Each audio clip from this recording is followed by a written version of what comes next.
Hey, this is Brett the Hitman Hart. The best there is, best there was, and the best there ever will be. And you're listening to the Smacked Raw podcast.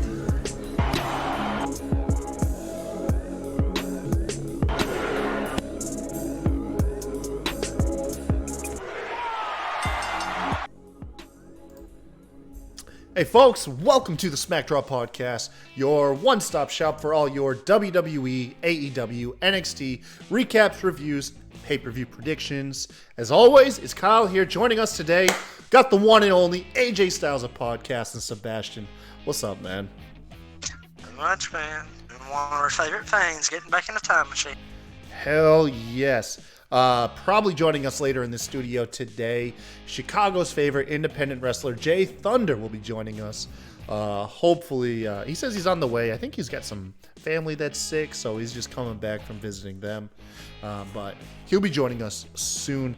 But like you said, man, going in that time machine, it's that time, man. We got TLC right around the corner. And in honor of that TLC pay-per-view, we are going back in time to revisit one of the better TLC matches in history. That takes place in 2001 at Wrestlemania 17. That's right, folks. We're popping that cherry this early into the show's history, going straight to the best WrestleMania of all time. Hands down, fight me if you think any different. Okay? I don't know. You don't know? It was good. It was a pretty good show. It's up there. I'd have to sit here and actually think about. I'd have to sit here and go back. It's, I believe, popular opinion is that it is the greatest WrestleMania. Yeah, it is. I mean, there are a lot of people who share that opinion. I never really thought about what would be my greatest WrestleMania.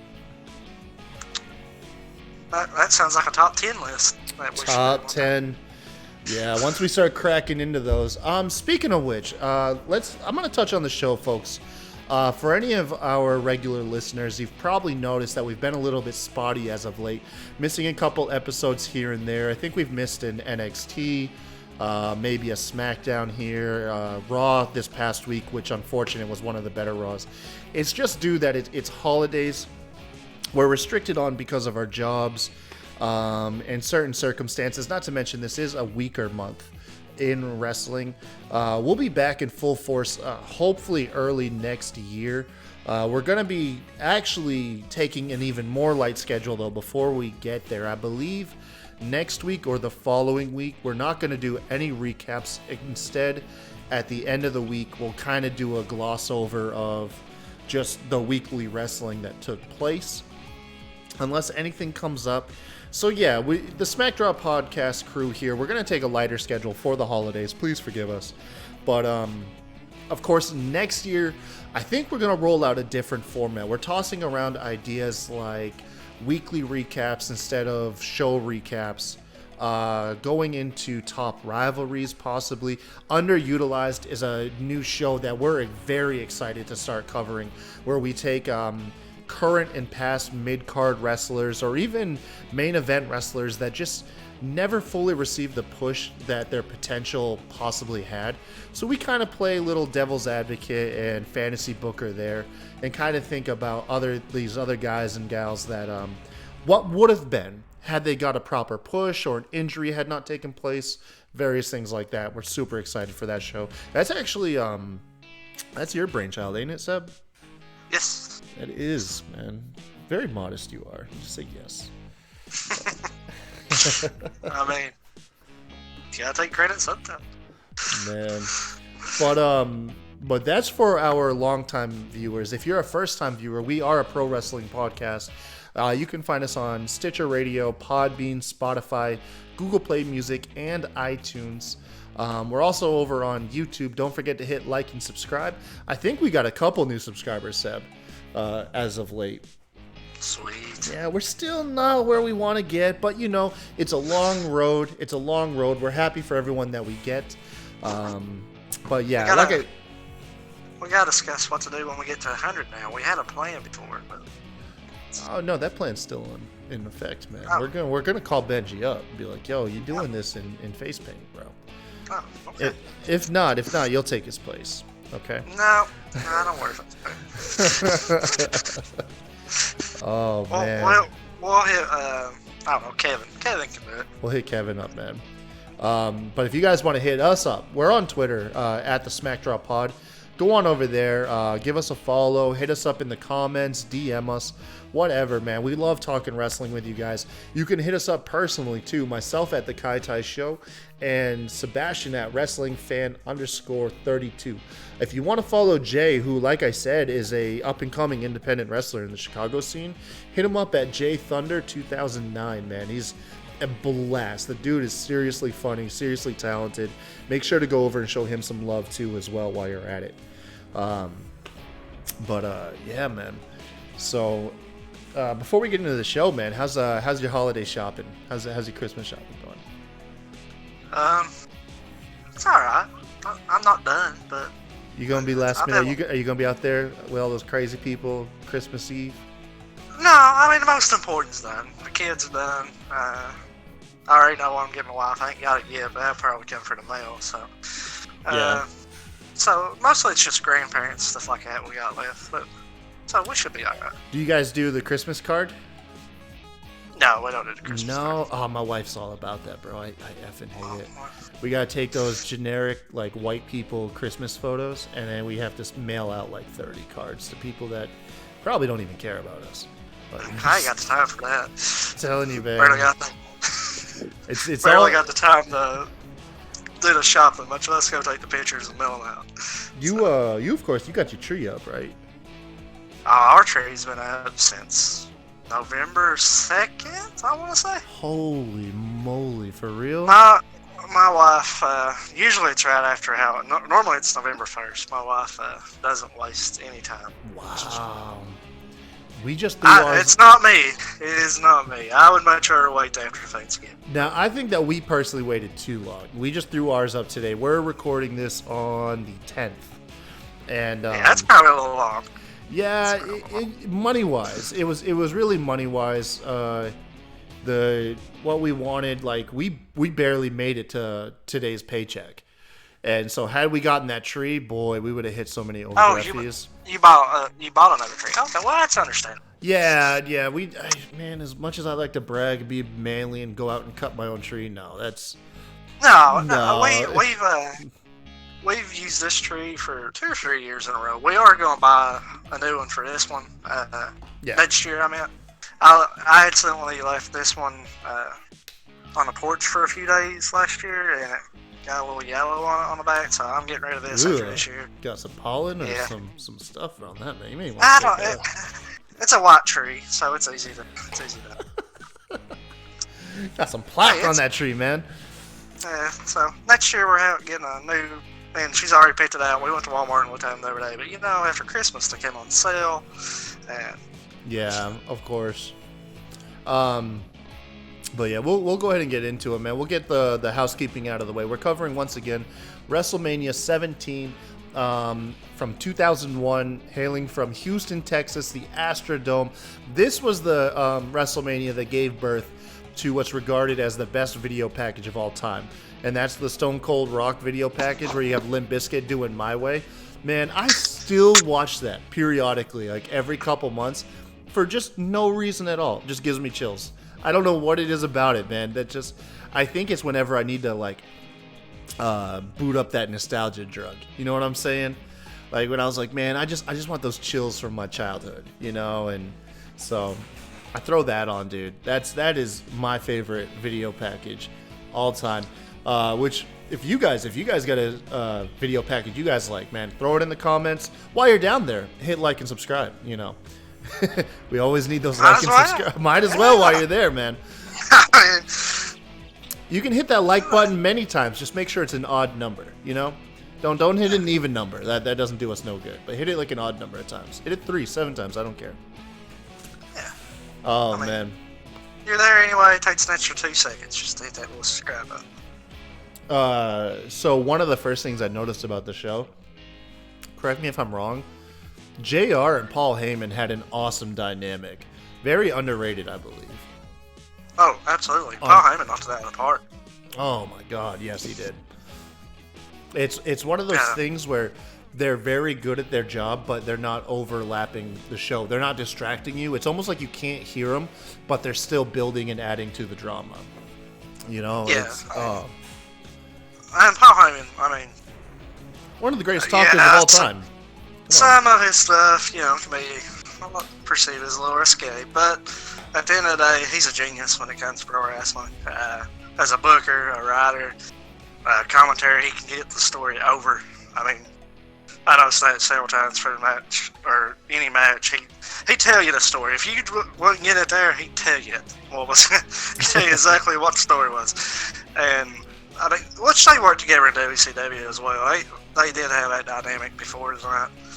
But Lawler just had quit in the last couple weeks before the show, I believe.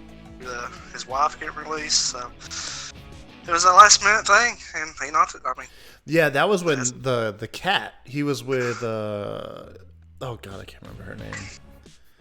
Oh god, I'm not gonna waste no time on it. Yeah, but I remember he was like Miss Kitty or the cat. I can't remember. But yeah, she was one of the famous women back in the day that, you know, had her boobies shown on TV. It was crazy. I remember that. I hate to say that, but I do remember that. I was a kid back then. That's why Lawler says puppies all the time. His wife showed him on TV. Yeah, it's probably why I married her. Jesus, that's terrible. I'm sorry. I'm not proud of that one, folks. Oh man. So we'll go ahead and start off. The show kicked off with an Intercontinental Championship match between your current or former, depending when you're watching this, AEW World Champion Chris Jericho taking on the likes of William Regal. Wait. What? Okay, he's the current champ no matter what. If he loses the Jungle Boy, I'm done watching. Well, no, maybe someone's watching this like a year from now. You know what I mean? Okay. Yeah, it's not like it just like it expires on YouTube. It stays on there, man. They could be watching this in 2025. When you said that, I was like, come on now. It's like Eugene beating Undertaker back in 05 or something.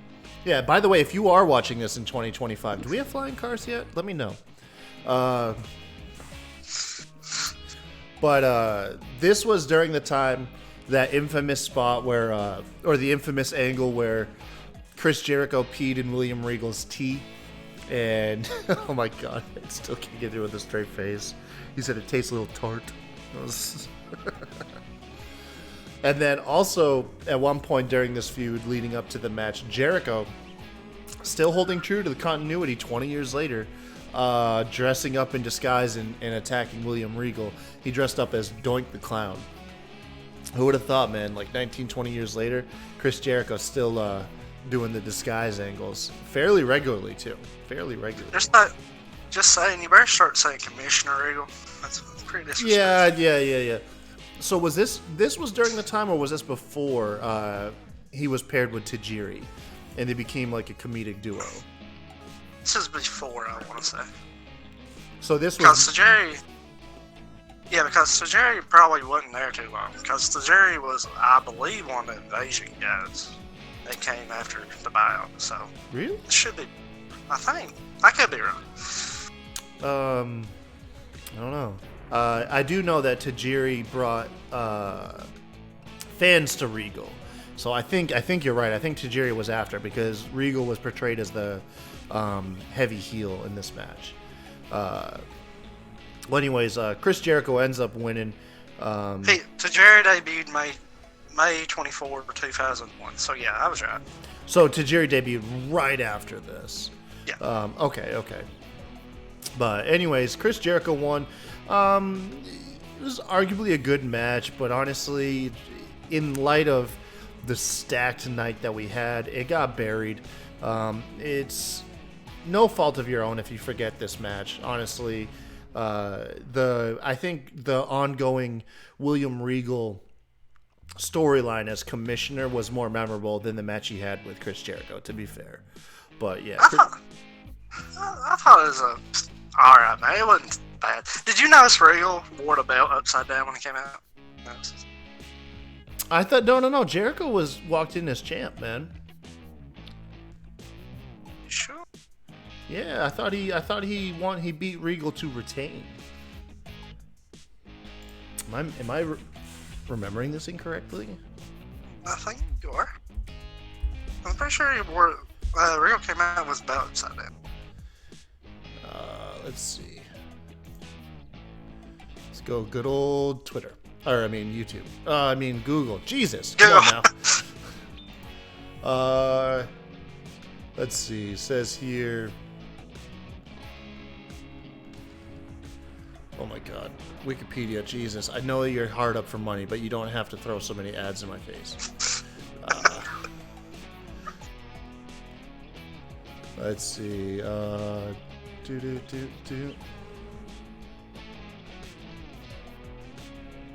Says, Intercontinental Champion between Chris Jericho and William Regal. No, you're right. It says, he was European. Or no? No, he wasn't even the Maybe European Jericho champion. had upside down. Jericho probably had upside down, because Jericho retained. Okay. Well, whoever it was, they had the belt upside down. Okay. Man, That's that was a lot of dead air there just for me to research. Told you, man. Like, God dang it. Oh, man. One thing I will say, we was talking about how good JR and Paul Heyman did. I didn't even really, the finish came sudden for me. I was like, that was it. So then I hit rewind and realized Jericho used the exposed turnbuckle that Regal used earlier. And commentary didn't even play it up at all. So I was like, that was sudden. Then I had to go back and watch it for myself again to really realize what the finish was. Because I was like, it was out of nowhere. But yeah, that was one time where I thought Heyman and JR could have done a little better. Yeah. Could have put over that turnbuckle a little bit more. Following the match, we had the APA with Taz taking on the Right to Censor. Right to Censor was comprised of Val Venus, Bull Buchanan, and the Good Father. Oh man, that hurt my soul when the Godfather joined Right to Censor and became the Good Father. Oh, that hurt, man. Now, this match, this was probably the most forgettable match of the whole night. Maybe next to, I don't know, the Gimmick Battle Royal. But, dang, I was hoping Jay would be here by now, but it's alright, I'll talk to you about it. So, what was your take on Right to Censor, man? Yeah, right? Yeah. Dude. Yeah, I wasn't a fan. As a preteen, like, I can't believe how many times they got over on me thinking I was going to see some, like, risque, like, nudity on television just for Right to Censor to come out and cover up those girls in towels. Like, obviously nowadays that won't fly. But when you're like an 11, 12-year-old boy, you know what I mean? Like, I was just like, oh my God, I've never seen girls before. And Right to Censor, man, they shut it down every time. Sebastian, it wasn't fair, It wasn't fair back then as a kid. I didn't understand ratings. I didn't understand that stuff isn't allowed. I thought just, one day I'd get lucky. But I never did. Speaking of ratings, well, I'll talk about that when we get to about my match. So. Okay. But no, Right to Censor, boy, probably arguably had the most annoying theme music. That wailing siren. My wife watched this part with me, and she was like, "What is that?" And I was like, "That's your music." And she's like, "That's terrible." Oh. So yeah, my wife hated that. I'm telling you, man, it got them a lot of heat, though. I'll tell you, no one. It's not like nowadays where people cheer a lot of the heels. Like, no, Right to Censor got booed out the building every time they showed up, man. Like, that music alone would do it. I mean, that's true. I was supposed to hate them, and I did. So, job well done, guys. Yeah, absolutely. You know what's crazy is, unfortunately for me, that's the most memorable role that Stevie Richards had with me. And I know Stevie Richards had a awesome career. He was also got stuck with that gimmick at one point where he dressed up as other wrestlers Everyone's had this at some point. It feels like Damian Sandow had it, along with oh god, who was it that teamed up with Sandow and became the Mega Powers all over again? Was it huh? No. After the Miz, who won the rights to the Miz name, Sandow went on to imitate Macho Man, while I want to say it was Curtis Axel. Yeah, because he did Axelmania, and they came out and they were doing the Mega Powers gimmick where they were dressed up as Hulk Hogan and Macho Man. Man, that gimmick, like, I swear, it's just like, if your gimmick is to dress up as other wrestlers, bro, you are going to get released very soon by the company, or you're not going to be ever used properly. Like, just call it a wrap. Call it a wrap, man. Yeah, Sandow, which I guess it's not really that comparable. But as far as, like, when Rusev Day chants first started over and then they never really did anything, I kind of felt like that with Sandow. Because when he was with the Miz, he was really over. Like, super over. Are you kidding me? Like, dude, the crowd ate it up, man. So. I feel bad because then, like, when he left WWE, he got stuck with that disgruntled ex-employee gimmick and then just completely faded into obscurity. Like, within a year span, he was super hot and over with the crowd to, like, nobody was talking about him. Like, and no one remembered him. It was really unfortunate because I was a big fan. I thought he was hilarious. But going back to WrestleMania 17, APA and Taz won when Bradshaw hit the clothesline from hell on the Good Father. Pick up the victory for his team. So next up, oh man, this is one of my favorite things to talk about. The Hardcore Championship triple threat match between Raven walking in as champ, taking on the Big Show and Kane. Dude, this match was fun. This is what woke me up right here. Watching the show. Oh, man. I loved this. I loved this from start to finish. They spent no time in the ring. They spent almost absolutely no time. They went backstage. This had that. Now we do gotta say, Big Show was like taking a crap or something during this. He was a little late to the match. Well, no, it was Raven. Just Raven got the jump on Kane during his entrance. You know, instead of waiting for everybody, Kane got out there and Raven's like, "I'm gonna start this now."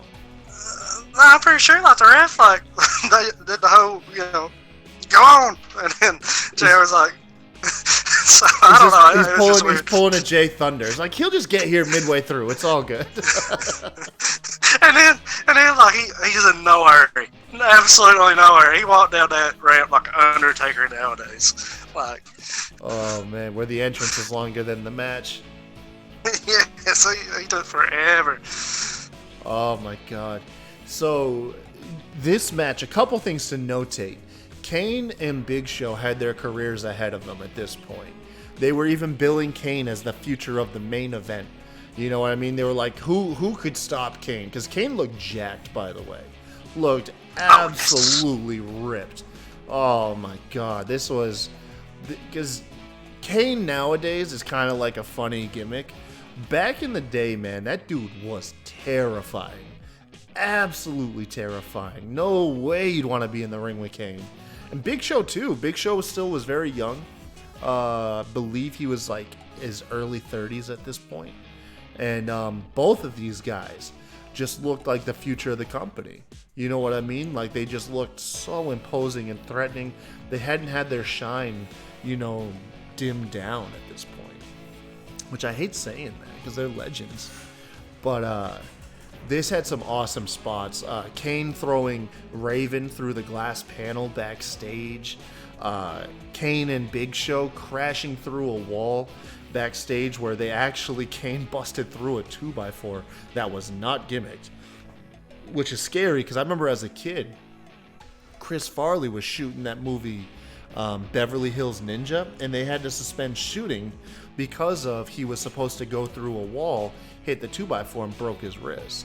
So the risk of injury is very prevalent in that. But I think the most notable spot wasn't even one where anyone got hurt. It was, I think, Kane jumped in a golf cart with Raven, and they ran over some electrical wiring. Had to get out the golf cart right away. I think some behind-the-scenes stuff revealed that they could have actually accidentally killed the whole power to the arena. Like, that was some main wiring that they hit, and they easily could have shut the whole show down had that spot gone any worse than it did. Oh, man. But, God, this match was fun. And then Raven got ran over by another guy. Yeah, he got ran over by another golf cart. But, man, this was fun. This is back when the Hardcore Championship was a lot of fun. I think this was before, though, the 24/7 rule.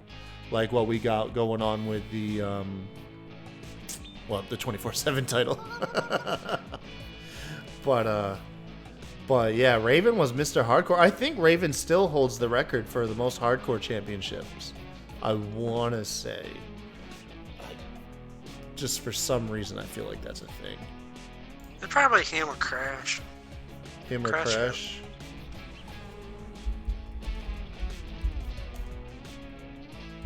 Let's see. Good old Google. Oh, yeah. Yep. You got to, man. You got to. I got to fact check myself. Yeah, it's Raven. It's Raven. Crash was like today's R-Truth. It's actually, Crash was. Crash is big because of that 24/7 rule. Raven has the most reigns with 27, and and Big Bossman actually had the longest reign in title history with 97 days. Steve Blackman ranks first in combined reigns with 172 days spanned across 6 reigns. But Raven's got the most championship victories. Or reigns in general. I mean, yeah, that's what I thought. Okay, so I know my stuff. I gotta learn to not second guess myself, you know?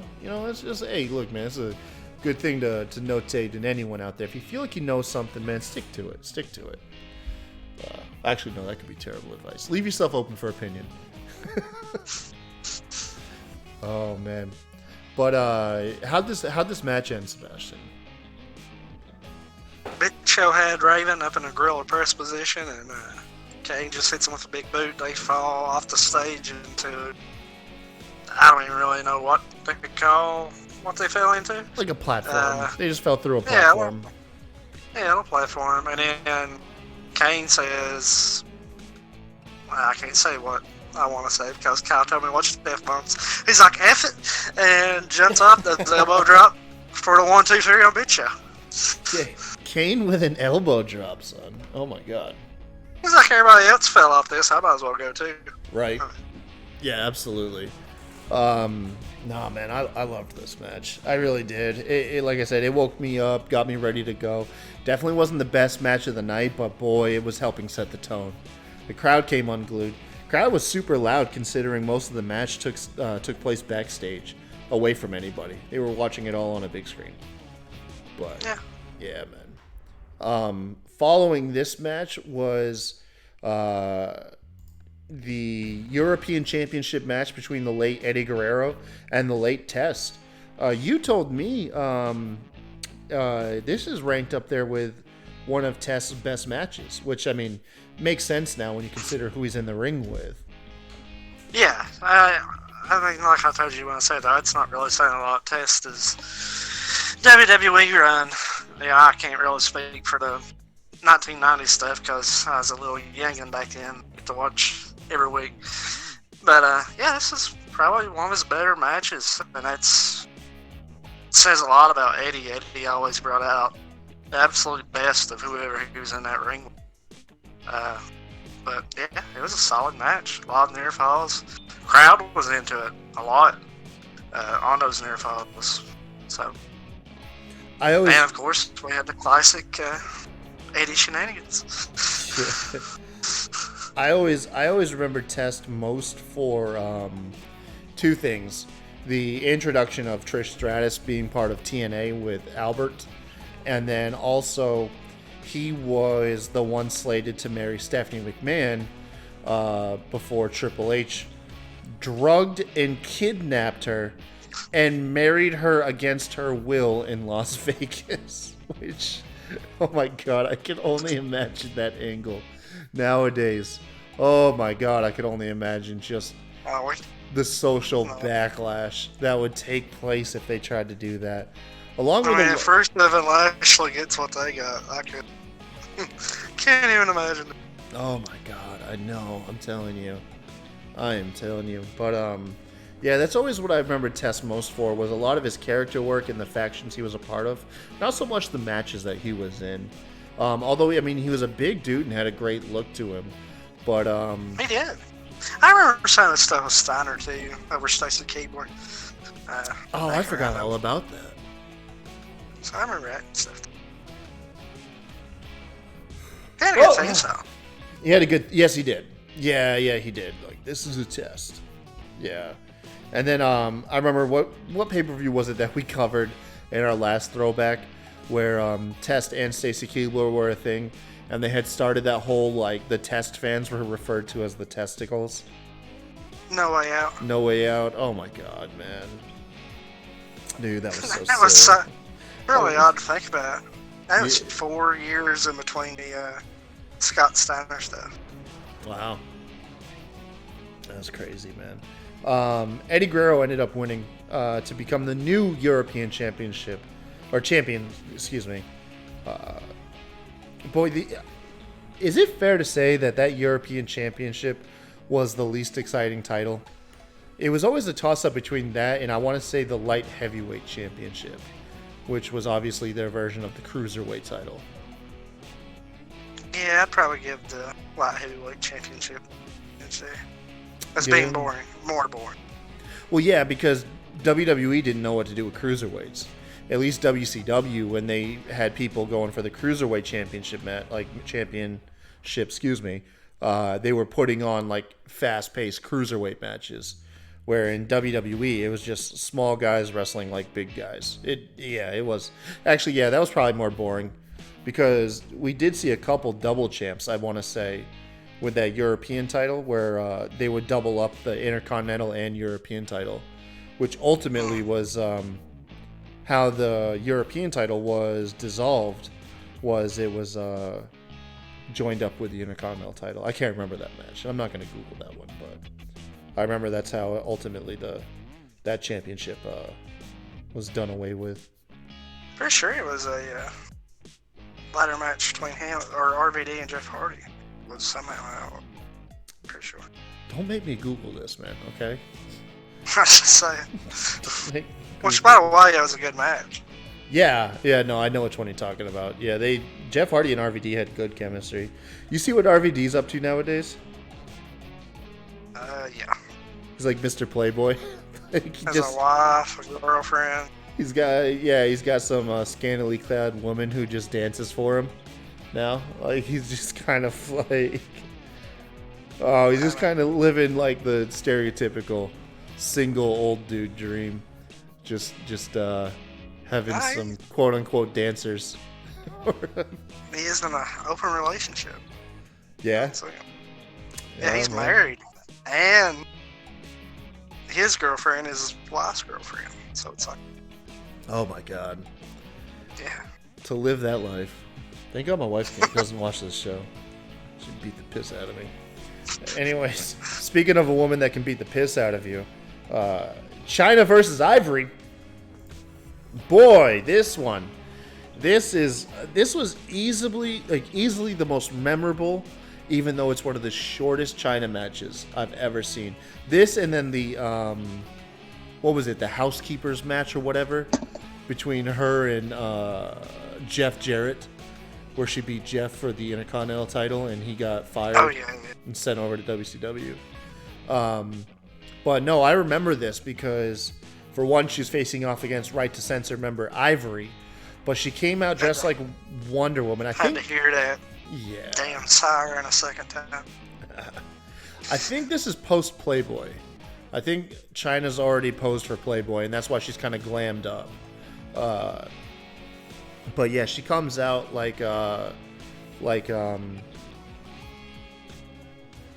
Wonder Woman cosplaying, and she's got a bazooka, which I always thought was the coolest thing. And I always wondered how she managed to like shoot whatever it was out of that and not hit people. So I always wondered like what the hell she was shooting.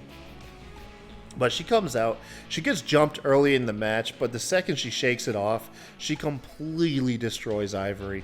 She beats her with a gorilla press, which is, if you're watching on YouTube, you got the still shot from. Actually, a nice still shot, too. I'm kind of proud of this picture. Not that I took it, but, you know. But, man, China, dude, was just so ahead of her time, dude. If only, like, China had been part of the current roster in her prime, oh, she could be such an awesome... I mean, not that she wasn't a draw back then, but nowadays, like, in the proper style of matches, because it was just right... China was in a league of her own. No knock on Ivory, Trish, Lita, and Victoria, I want to say, who were... big time wrestlers then as well, but China just seems so ahead of her time, man. She brought such a legitimacy, and I think it was just because she could wrestle like the men, you know. She was built bigger, yeah. She could do the power moves, but she was competent. Then, not to mention, they faced her off against men. I mean, like I said, she retired or not retired, but she won essentially a you're fired match against Jeff Jarrett, where she beat him for the Intercontinental Championship, and he got fired and was sent off to WCW afterwards. Yeah, I always wonder when we talk about what would it be like today is if she would be. I feel like a lot of China's appeal back then was the fact that she had all these matches against the Jeff Jarrett's, Chris Jericho's, Eddie Guerrero's, but I don't think she would be able to do that today. Beth Phoenix, you know, it's kind of similar. Well, WWE technically isn't allowed to because of their deal with Mattel. Yeah, and I just wonder, would we look at China the same if she was in the ring with women?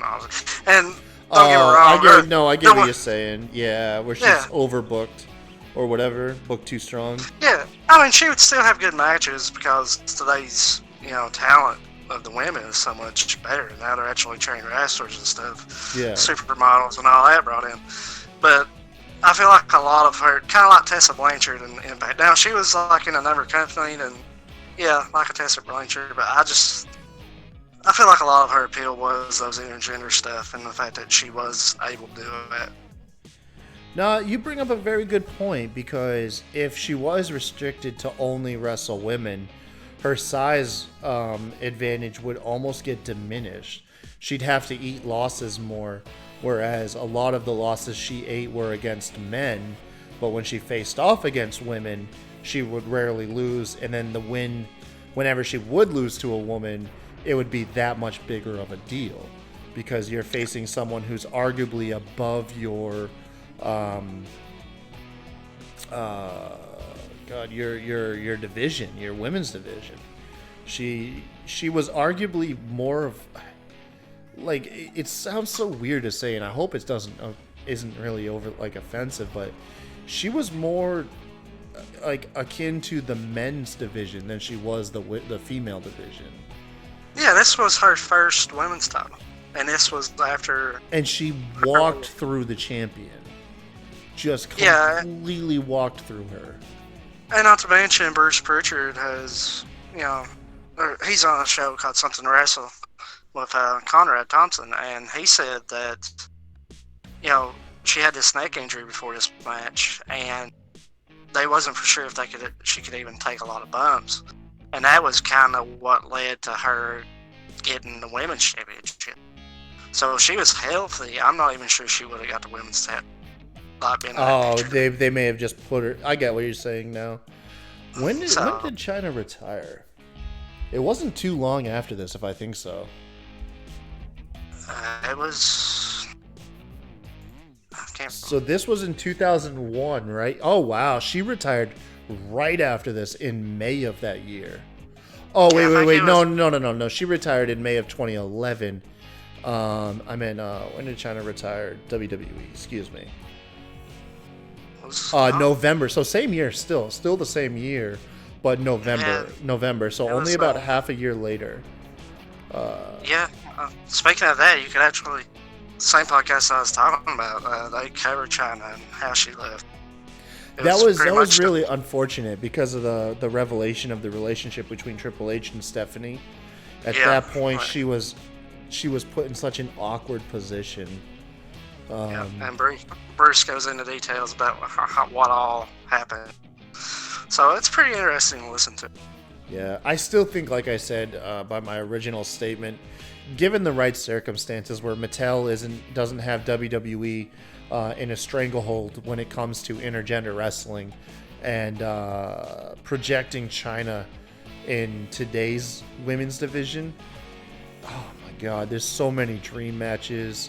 To see her, like the first one that comes to mind is honestly her and Nia Jax, because they're both powerhouses and they're fairly competent. I know Nia Jax gets a lot of flack, but I feel like someone who could work a slower pace with Nia, and I think that would be good. I don't think that's fun. I don't even think that'd be in my top 5. No, I know. I mean, it's just one of the first one that comes to mind. It's a hard. I don't know who I would. I guess you could say you throw Shayna Baszler in there, because Shayna Baszler is such a dominant threat. Rhea Ripley, she's the hot thing right now. Oh my God, Charlotte. Her and Charlotte would be amazing, man. Who else? Who would be the last two to round out this top 5? I don't see Sasha. For real, I was trying to avoid Sasha. I feel like Sasha would not be a credible threat against China. No offense to Sasha, but she's so tiny. Like, well, today's age, that don't really matter. Yeah, like it would back in the day. I don't know, man. I don't know. I mean, it's not a size thing now. Like back in the day, a guy AJ Styles size would never be world champion. Yeah, true. With the exception of like Ray and Shawn Michaels. He wouldn't he definitely wouldn't have been champion as long. Back then. Yeah, and AJ definitely wouldn't have been champ for as long as he was. I mean, he held that belt for over a year. There's a lot of guys. CM Punk. I mean, you can go down the list. Just wouldn't be world champion back then. Due to that size, it's just not a thing as much as it used to. Who else though, man? You could have who else would be good? Like I said, I think Charlotte's definitely the biggest one though. So they match up size wise. They both are like. Yeah. Yeah. I think Becky would probably get destroyed. I know y'all probably give me some flack for that one. But I think Becky, that'd be her kryptonite, be China. Shoot, what male wrestler would you like to see China face? Oh. Who's like a chauvinistic, like almost like womanizer heel that China could like smack down? I don't know. I ain't really no womanizer characters anymore. Well, it doesn't really fly nowadays. I bet you she could beat Dolph Ziggler. Yeah. Yeah, she'd beat Dolph Ziggler. He'd eat that L. He'd make her look good doing it too.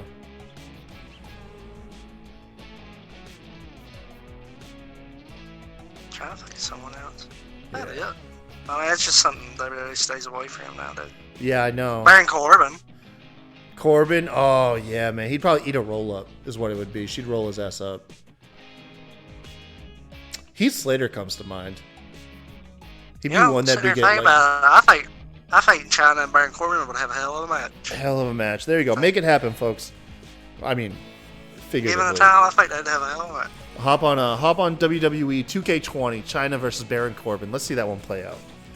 All right, we've spent a lot of time actually, dude. I'm sorry, man. I have such a dude. I for real. If you can't tell right now, I for real have a soft spot for China. I mean, dude, like I welled up when she finally got inducted into the Hall of Fame. I thought she had been it was some really cruddy circumstances that she got overlooked for so many years when she was an obvious entry. But yeah, I guess that's enough though. I'm beating a dead horse by this point. Let's move on to one of the other top matches of the night. Shane McMahon taking on his dad Vince McMahon in a what's up? Wasn't Chris Benoit and Kurt Angle right after this? Oh shoot, I forgot to enter that one. Go ahead. I don't have a still for it. Who do you think you are, WWE? Trying to scrub Chris Benoit. Go ahead and talk us through this one while I try to get a still for it. You said it's Benoit versus who again? Oh, Kurt Angle, right? Kurt Angle, yeah. This is actually a real good match. I mean, it started out what story you'd expect. Who's the technical wrestler? Kurt Angle, the Olympic gold medalist, or Chris Benoit? And it pretty much did mat wrestling for the first 3 to 4 minutes. Kurt Angle they had got some frustrated. shoot wrestling going on in this, and it was looking legit. About 3 or 4 minutes after that, Angle started getting frustrated, and like I said, Paul Heyman did a wonderful job just pointing it out. Now Kurt Angle's turning into a brawl. I mean, they really hit a lot of styles in this match. I mean, I was sitting here watching this match, Kyle, and maybe you can think of someone better. When somebody faints to somebody back in the day, or is that one opponent you think of, like their matches, or like the best chemistry? Does anyone come close to that guy for Chris Benoit as Kurt Angle does? No. It's in-ring chemistry, maybe personality chemistry, but in-ring chemistry, absolutely not. These guys, yeah. Like when you think of Triple H, you think of Shawn Michaels for their rivalry. Yeah, Shawn Michaels. I would say maybe Undertaker, but yeah, Shawn Michaels probably. Yeah, would be the obvious one. John Cena. There's a few. I mean, but really, Chris Benoit never really had like long feuds or long stories. He mostly, for the most part, moved on after a match or two. But with Kurt Angle, they had this match. The WrestleMania before, they had a triple threat with these two in it and Chris Jericho for 2 titles. As a two-fall match, one for the European title and one for the Intercontinental Championship. Then Royal Rumble 03, these two had a heck of a match. And the tag team, and as a tag team, when SmackDown 6, we just talked about Survivor Series 02. Hell yeah. I mean, just a lot of history between these two, and I don't think anyone that comes close as Chris Benoit's perfect opponent as Kurt does. No, you're very right. I never actually thought about that.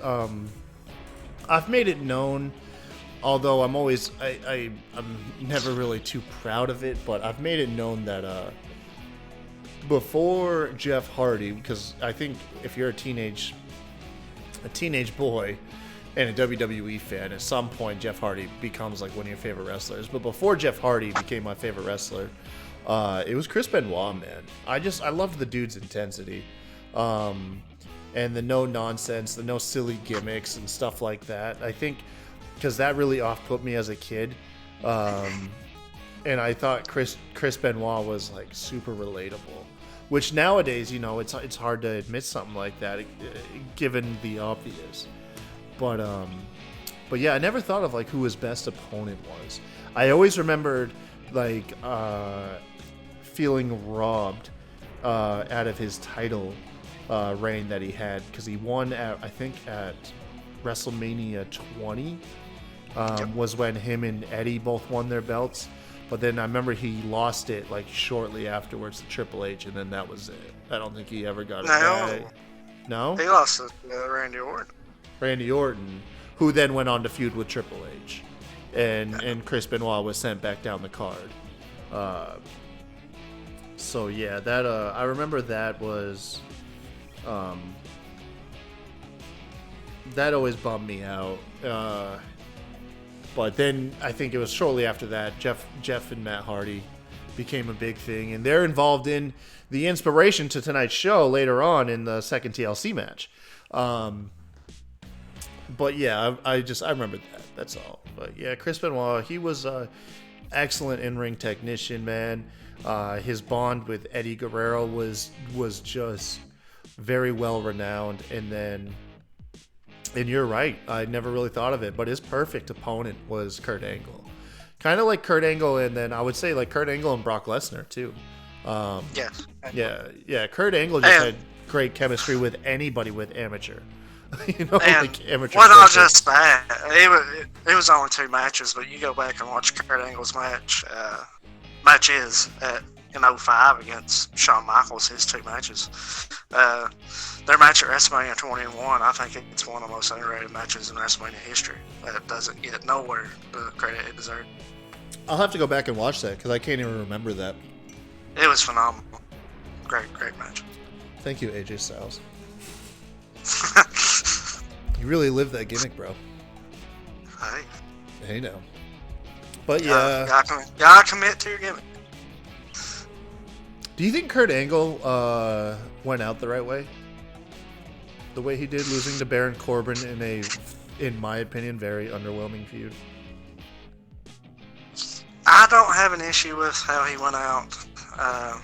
Kurt Angle, the wrestler, when he went out, wasn't Kurt Angle the machine that we used to know. He was a lot slower. He couldn't take as many bumps. I mean, he just wasn't the same guy. And, hats off to him. He tried for the last, year he was in WWE before he finally hung it up. What do you think about him standing in as part of the Shield? Yeah, that was fun. I liked that too. Yeah. He just wasn't the same guy, and Kurt Angle always does things the right way. He put a current talent over on his way out. Well, yeah. I mean, he's a professional. Yeah. I guess because I did object to it, and it's not because granted, my gut reaction when it was Baron Corbin was pretty much equivalent to the internet. Was like, F this, you guys are robbing him. Looking back now, I guess Baron Corbin wasn't the issue. I just wish we had gotten more character work out of Kurt Angle. He was relegated to being one of Stephanie McMahon's victims. He was becoming a pushover. They could have done something different. What comes to mind, the character I would have liked to see on the way out would have been the funny gimmick, the small cowboy hat ukulele playing Kurt Angle. You know what I mean? Because even though you're getting older, at least your character work shouldn't diminish. At least I don't think it would. And then, he could have had that one guy slap him out of his silliness, and be like, take me seriously, whatever. And then he could have gone somewhere from there. And it wasn't just Corbin. I mean, he put Drew McIntyre over in a big way. Yeah. So, but, unfortunately, WWE just never really capitalized on that one. What's up, man? What's up? Hey, Jay Thunder joining us in the third act of the show. What's up, Jay? What's going on, guys? Mostly, definitely apologize for the late, but better late than never. No, you're good, man. You're good. I think really the only big thing you missed, unless of course something else would have jogged you for a talking point, was we got in this big thing about China. Quick take. Yeah. China, yay or nay? Yay, absolutely yay. Yay. Okay, and then we'll go ahead and involve you in the current debate that we're going over. How'd you feel about Kurt Angle's departure with the company? I think it was pretty much all of a sudden, but I kind of knew it was coming because of the fact that I kind of figured that they didn't know what to do with Kurt, and I'm pretty sure they didn't have a role for him. Yeah. So it was kind of like, so do I sit here and twiddle my thumbs, or do I find something to do within another business? Well, no. We're referring to his retirement, to Baron Corbin. Oh, you're talking about... Oh, sorry. Like, we're talking about two totally different things. Yeah. Dude, this is kind of what I do. I talk about the old match, and then I bring up a current question relating to one of the people in it. Yeah, so with the retirement, I feel like it's the whole situation. Oh God, like hey, really quick. Hey, do me a favor, really quick. Take that mic and maybe push it like an inch further from your mouth. You're peeking it pretty quick. How about now? Better. Yeah, there we go. Okay, so I know everyone saw the whole situation with him losing to Baron Corbin. Boo! Go on. Boo this man. Boo this man. But I was never a fan whatsoever. Like, I felt like that should have been the match that, you know, they should have given him a better. Like, I feel like they should have let Cena do it. It would have been nice. I would have loved Everybody wanted Cena too. That was. Well, everybody with common sense wanted Cena too. But the only bad part about it is, you know, because Cena's doing his own thing now and he's doing movies, and, you know, the WWE really don't have, you know, much. He doesn't need to do anything anymore. Like, if you really think about it, Cena does not need to do anything at all. No, but it could have been. I think people viewed it in as like Angle kind of arguably broke Cena into the business. This is true. You know, Angle was the first matchup that put a huge spotlight on Cena. And I think that's what people related to, was just that. I mean, it could have been Cena. You could have taken the fact that, now here's a hot take for you guys, for you know, may overlook this fact. Angle's more of a TNA / Impact wrestler than he is a WWE wrestler. I know. This is true. I know, man. But hear me out. He spent more years with Impact than he did with at WWE. He spent more time with them. So you could. Isn't he in the Hall of Fame as well? Yep. Yeah. Yep. He's in their Hall of Fame. Yeah, he was in their Hall of Fame before WWE's Hall of Fame. Mm-hmm. Yep. You could have had Samoa Joe retire him, although I don't think that would have caught fire as much, because then WWE would have had to have shined a light on Impact, explaining why Joe was such a big feud. But yeah, I was gonna say, like, no, they're not gonna mention. But I think didn't, like, they had like one point where they actually played some TNA matches, didn't they? Well, they called back to a spot. Joe confronted Kurt Angle in the ring in WWE and headbutted him, and that was a callback to Angle's debut in TNA when Angle headbutted Joe in the ring and busted him open.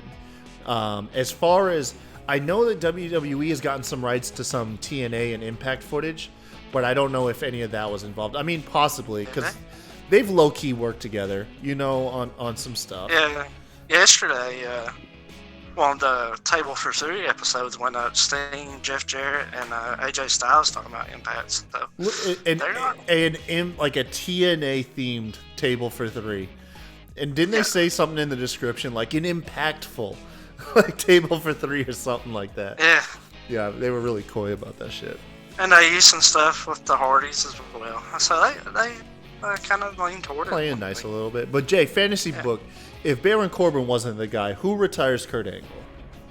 I couldn't see anyone retiring him either. I'd say Chad Gable or Cena. Those are the only two people I could see. Yeah, Cena's really the only one. Anybody else I could make a reason for. And here's the thing.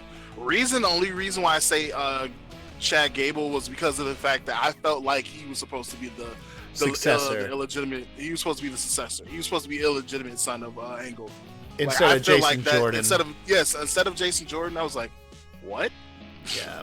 I think that was because that was the obvious thing. I think that was just one of those things where they were like, okay, everyone has already caught wise to Chad Gable, so we gotta flip the script on him. You know what I mean? True. But that was such a weird I forgot all about that. That was just so weird. I mean, they practically just sat here and let Jason Jordan, get all this hype, and then not only that, like everyone knows the deal, and he that hype was just, just torn down, because poor kid, man. I feel bad for him. I feel bad for him. Yeah. As a matter of fact, he's a native. He's a native of Chicago. So I feel bad for him. I didn't realize that Jordan's from Chicago, huh? I mean, yes, y'all just produce high level wrestlers, man. I mean, I don't know. I mean, it's something about the second city, man. I do not understand. Y'all got a hotbed. But speaking of some not high level wrestlers, but this match was way better than it had any right to be, and that, of course, now that getting to it, Shane McMahon taking on his dad Vince, in arguably one of the matches of the night, man.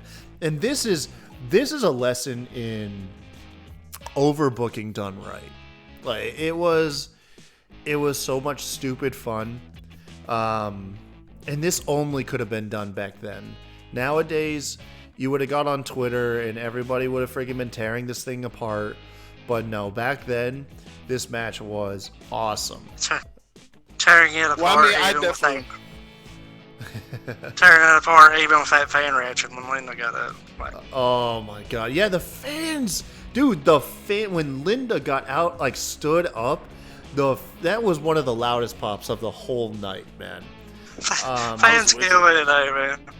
The crowd can be eating it up, and then the fans be like, "Well, I don't like it, so nobody cares." But it's right there. You hear the reaction. Yeah. So, to try and give this match a little bit of context, to brief it over, Linda McMahon has been drugged into a comatose state, relegated to a vegetable state in a wheelchair. Stephanie McMahon is playing up Daddy's girl, super heel. Trish Stratus is essentially a modern-day sex slave, and to Vince McMahon. Shane McMahon's the beacon of light. Mick Foley is coming off of his retirement match at No Way Out against Triple H as the special guest referee. And he was Commissioner Foley. Commissioner Foley.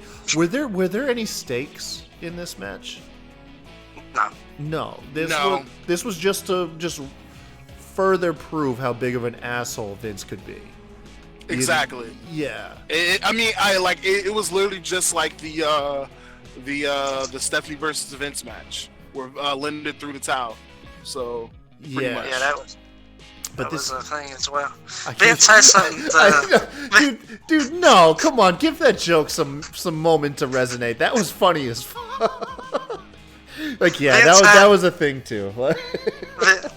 Vince has something about wrestling his kids. I don't know, but I don't know how known this is. I think it's just something about him wanting to be the center of attention. Since it's his baby, he wants to be the center of attention. Well, just the McMahons in general. Really I think it's just a shine on his legacy. The McMahons in general will always have a big shine.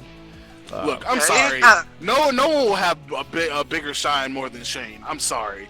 That man has done too many great things. I don't know, man. Steph has way more TV time than Shane does, and more impact in story roles. She may have more TV time, but have you seen her jump off of a Hell in a Cell? Has she bled? Has she bled for this company? No, she has not. I've wanted it to happen a couple times, I'll tell you that. I don't know how known this is, you guys, but this was one of the first few times that WWE actually got in a little bit of trouble with the storyline. TSN. Too risque?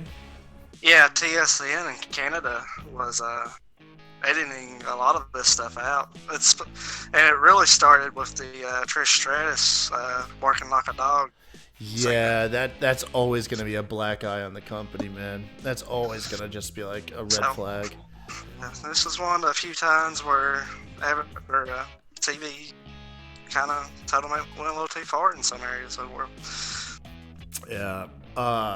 This match was, I believe, the debut of Shane McMahon's Coast to Coast. No one. You cut out.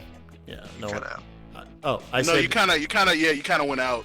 I said I believe this match was the debut of Shane's Coast to Coast. Yes, I think so. Yes, I think so.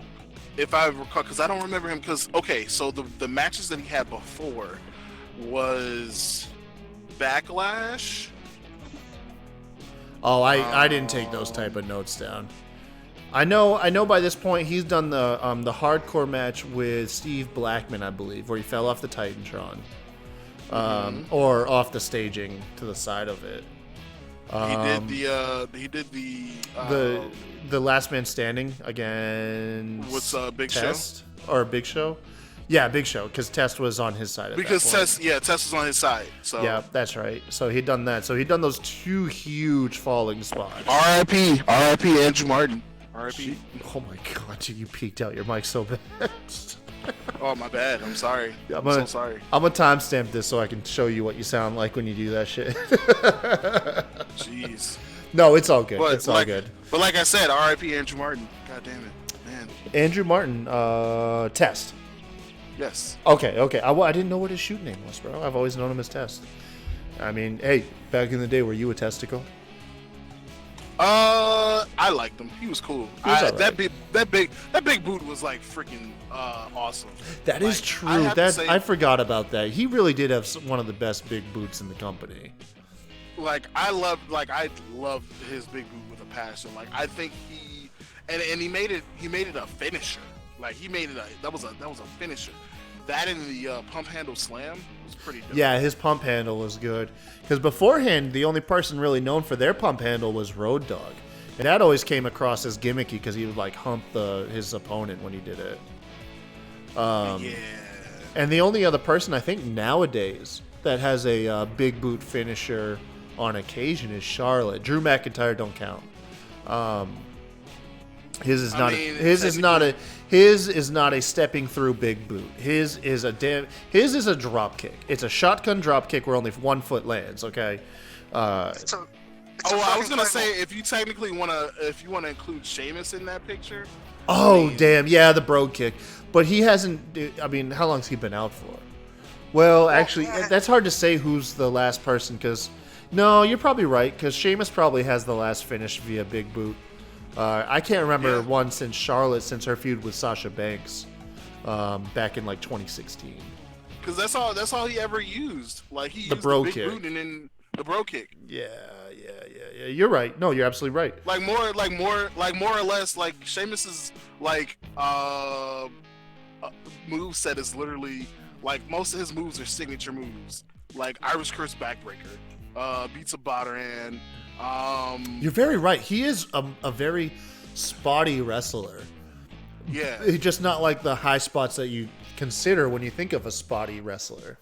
Hell, I don't even see him use the Celtic Cross. I hadn't even seen him use that in a wall. The Celtic Cross was just a crucifix bomb. Razor's Edge. It's a Razor's Edge. Okay. Yeah. But I haven't seen it been like he probably leaned on Cesaro a lot. Cesaro to carry the match and then him to hit the big especially spots. Considering the fact that with the injury and stuff. The spinal stenosis. Which was the ender for Stone Cold and Paige and Nikki Bella. All these people, man. Spinal stenosis is no joke, man. I don't know. I mean, like Nikki could have stayed gone. So listen, apparently the Bellas have a huge fandom, so I'm always eerie about trashing. No, they do. Them. You want to know why? Because of Total Divas. That's probably why. You think so? It cannot be their in-ring stuff, man. It's not. It's probably because of Total Divas because they are good entertainers on E. So yeah, they have an appeal. Because to be quite honest with you, I don't see I don't even see anything. And the only thing that I see that's okay about Nikki is her breast. That's about. Oh my God! Don't worry, we've checked off. This is not for children. Don't worry, Sebastian. I've already taken care of it. I was like, this is. Look, I'm sorry. I just. What else am I supposed to say? Like, are we just not gonna? We're gonna avoid that one. Hey, now. I mean, I'm political how I word stuff. I would have been like, some of her assets, you know? I mean, like, yeah, she's cute. Like, she's cute, don't get me wrong. But that's how I censor myself. No, I mean, I totally agree with you. I'm just saying, like, that's how I censor myself. Yeah, no, like, her assets are pretty good. There you go. But, you know, like, I don't see really anything cool, because with Bree, she's literally just kind of like, you know... Sebastian, you know, riding Daniel's coattails. You know what we need to have, Sebastian? We need to have a show that's just Rob and Jay. I bet Rob and Jay would have an awesome dynamic. Oh my god. A low filter No. Based on a low filter aspect. Yeah. Everybody else. So I was gonna say, I was like, yeah, no. I bet you and Rob would kick it off real good. Oh god. Anyways, guys, let's jump into the match. What's the inspiration for this whole podcast today, or at least the pay-per-view that this podcast is covering? And that is the TLC 2 match taking place against the Hardy Boys, Edge and Christian, and the Dudley Boys. Now, granted, some of you will make the argument that this is technically the third TLC match, given that the ladder match at WrestleMania 2000 involved tables, ladders, and chairs as well. I honestly think of that because it's TLC 3 to me. Like, yeah, no, it's same here. But official branding. This is TLC 2, the first TLC taking place at SummerSlam 2000. Just a couple months after WrestleMania 2000 ladder match. Funny fact here, me and Sebastian found out prepping for the show, Edge and Christian won all three matches. I didn't see what was the point of them winning all three, but I mean, it's okay. They were building. I mean, look at the 6 competitors, though. Let's look at the 6 competitors involved in this match. We'll exclude Lita, Spike Dudley, and Rhino. Edge, out of Edge and Christian, went on to be one of the most all-time winning champions in WWE history. So if there's a reason why Edge and Christian went over all 3 times, I guess you could make that's the argument. He went on to be the biggest wrestler out of all 6 competitors, which bums me out because I was such a Jeff Hardy fan. I think everyone was such a Jeff fan. Like I love Jeff. Yeah, man.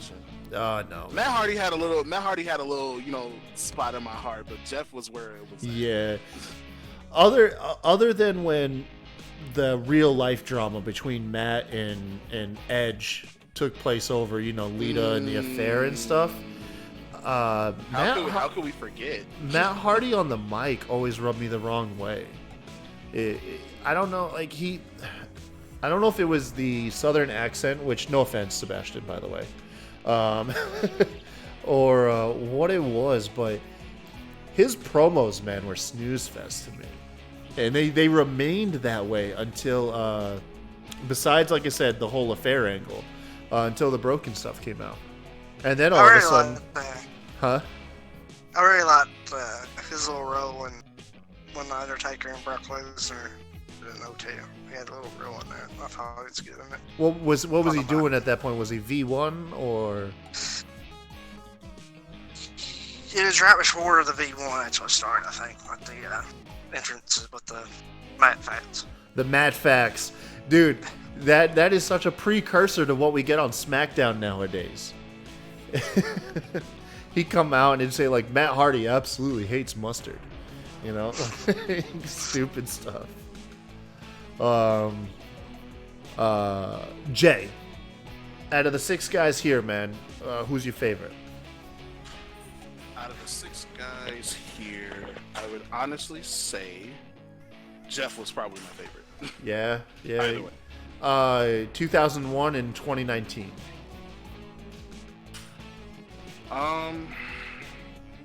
Jeff in both? Yeah, absolutely. Like, that was definitely a thing for me because I kind of liked the trying to speak. Hold on just a second. You're good. I'll say 2001 be Jeff for me. 2019. Oh man, I gotta go Edge. Me too. Yeah, you agree? Yeah, it's rumored. Now, Sebastian, do you believe that Edge is going to come back and do a final match? No, I don't. I think he's an official employee by WWE. I think he's. I think he's going to be doing some network stuff. He even quit his podcast. Exactly. Network. I think there'll be some network stuff. I think if it was going to happen, it would have happened at Saudi Arabia this past time after he speared Elias at SummerSlam. I think. Already struck it. I don't know, man. You can never count him out. Daniel Bryan has blazed the role for or the path for retirement injuries and coming back from them for like a final match to a final run. Yeah, but I mean, which Brain's still really crappy too, but he ain't gonna leave you paralyzed like one. Yeah, because I think I can't remember. Does Edge have spinal stenosis as well? Yeah, I think he does. There we go. What? I'm so confused. No, I'm sorry, cause I've been having some sound trouble, and I'm sitting there, I'm like, come on, like that's what I'm having. That's why I was on mute for like so long. I was like, sorry guys, like You're good. Freaking sound is like horrible. Sorry, not trying to go back to what you were saying, but yeah, like back then, Jeff was always my favorite. I did love the Dudleys, but the Hardys had more of a place in my heart than anything, and I was always Lita was like the girl that I always wanted. So. Dude, you and me both, bro. You Lita and was me like both, man. Lita was like the girl that I like, the girl of my dreams. So yes, sir. But as like after 2001, you know, I didn't mind V1 Matt Hardy at all. I thought that Reverend Devon was funny. I thought the Reverend Devon was funny. I love the fact that, you know, Devon, that Bubba Ray was, you know, trying to keep the Dudleys alive. But seeing Jeff as a heel for a little bit was weird. Yeah, like Jeff, I think struggled. Now, granted, I missed pretty much all of his TNA stuff because I didn't watch it. Jeff, I think, struggled as a character worker. Now, granted, this is a hot take as in here. WWE, yes. But, however, the one thing that we did get out of it was that awesome Raw match with him and the Undertaker. We had the blonde hair, the ladder match. Yeah, I could go back and watch that a million times over. And that's kind of like the benchmark for the old guard showing the new guard respect after a match. I think we just recently had that. Oh, the Roman Reigns, Keith Lee. Although that wasn't as dramatic. But that was...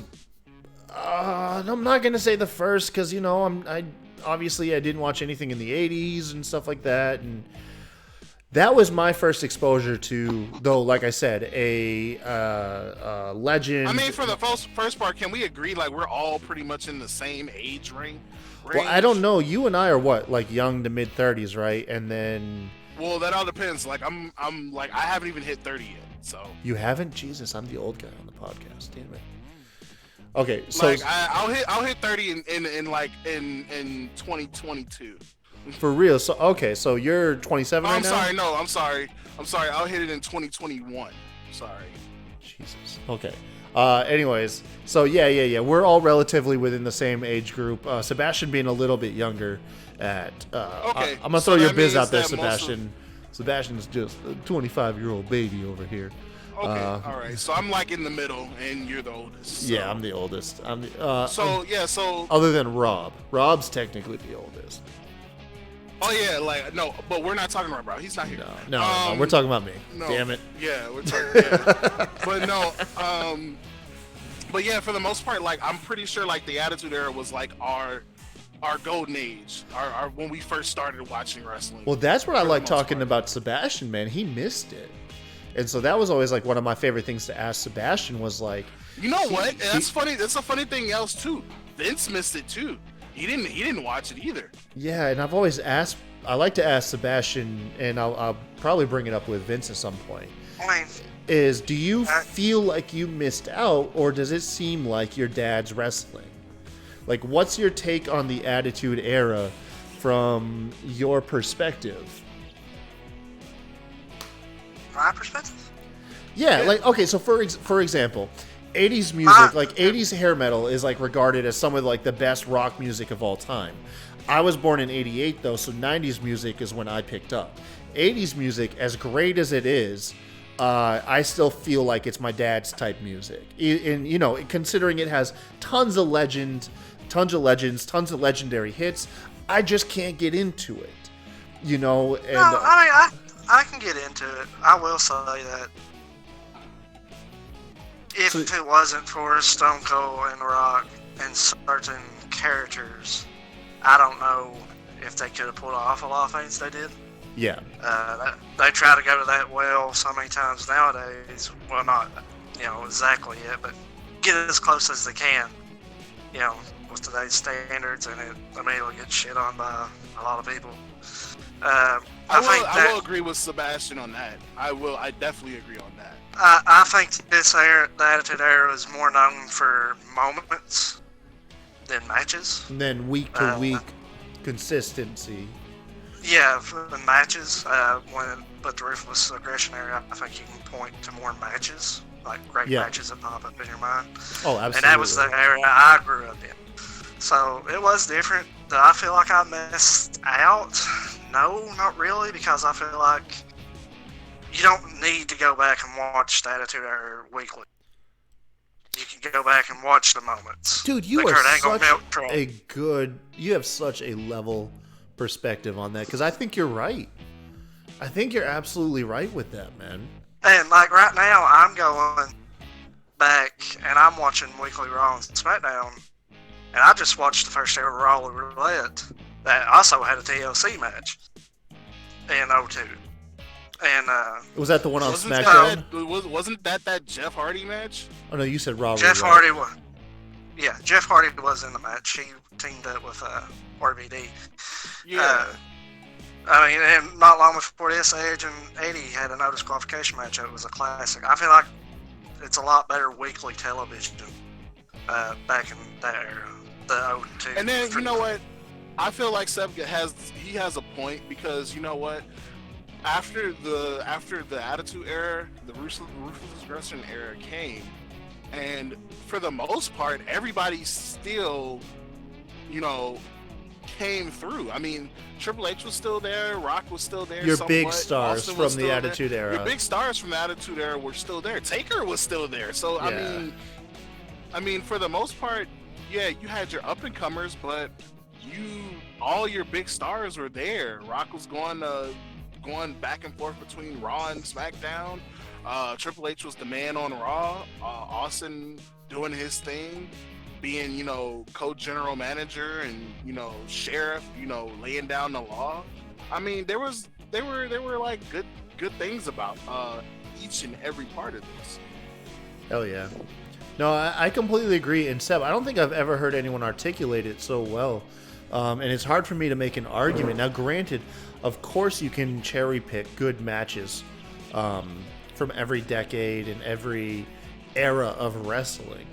But I think you're absolutely correct.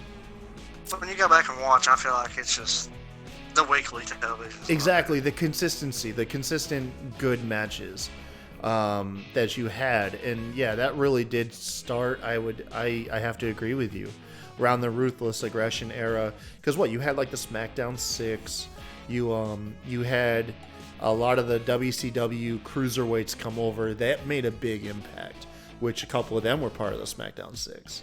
I mean, now it was the Ruthless Aggression Era is arguably, well, that and I guess Attitude Era was arguably the worst time for women's wrestling. Yeah, and that's another knock against the Attitude Era. Yeah, so I mean, it really depends what aspect you're looking at. And even in the Ruthless Aggression Era, I feel like Fane's got shit on a little bit.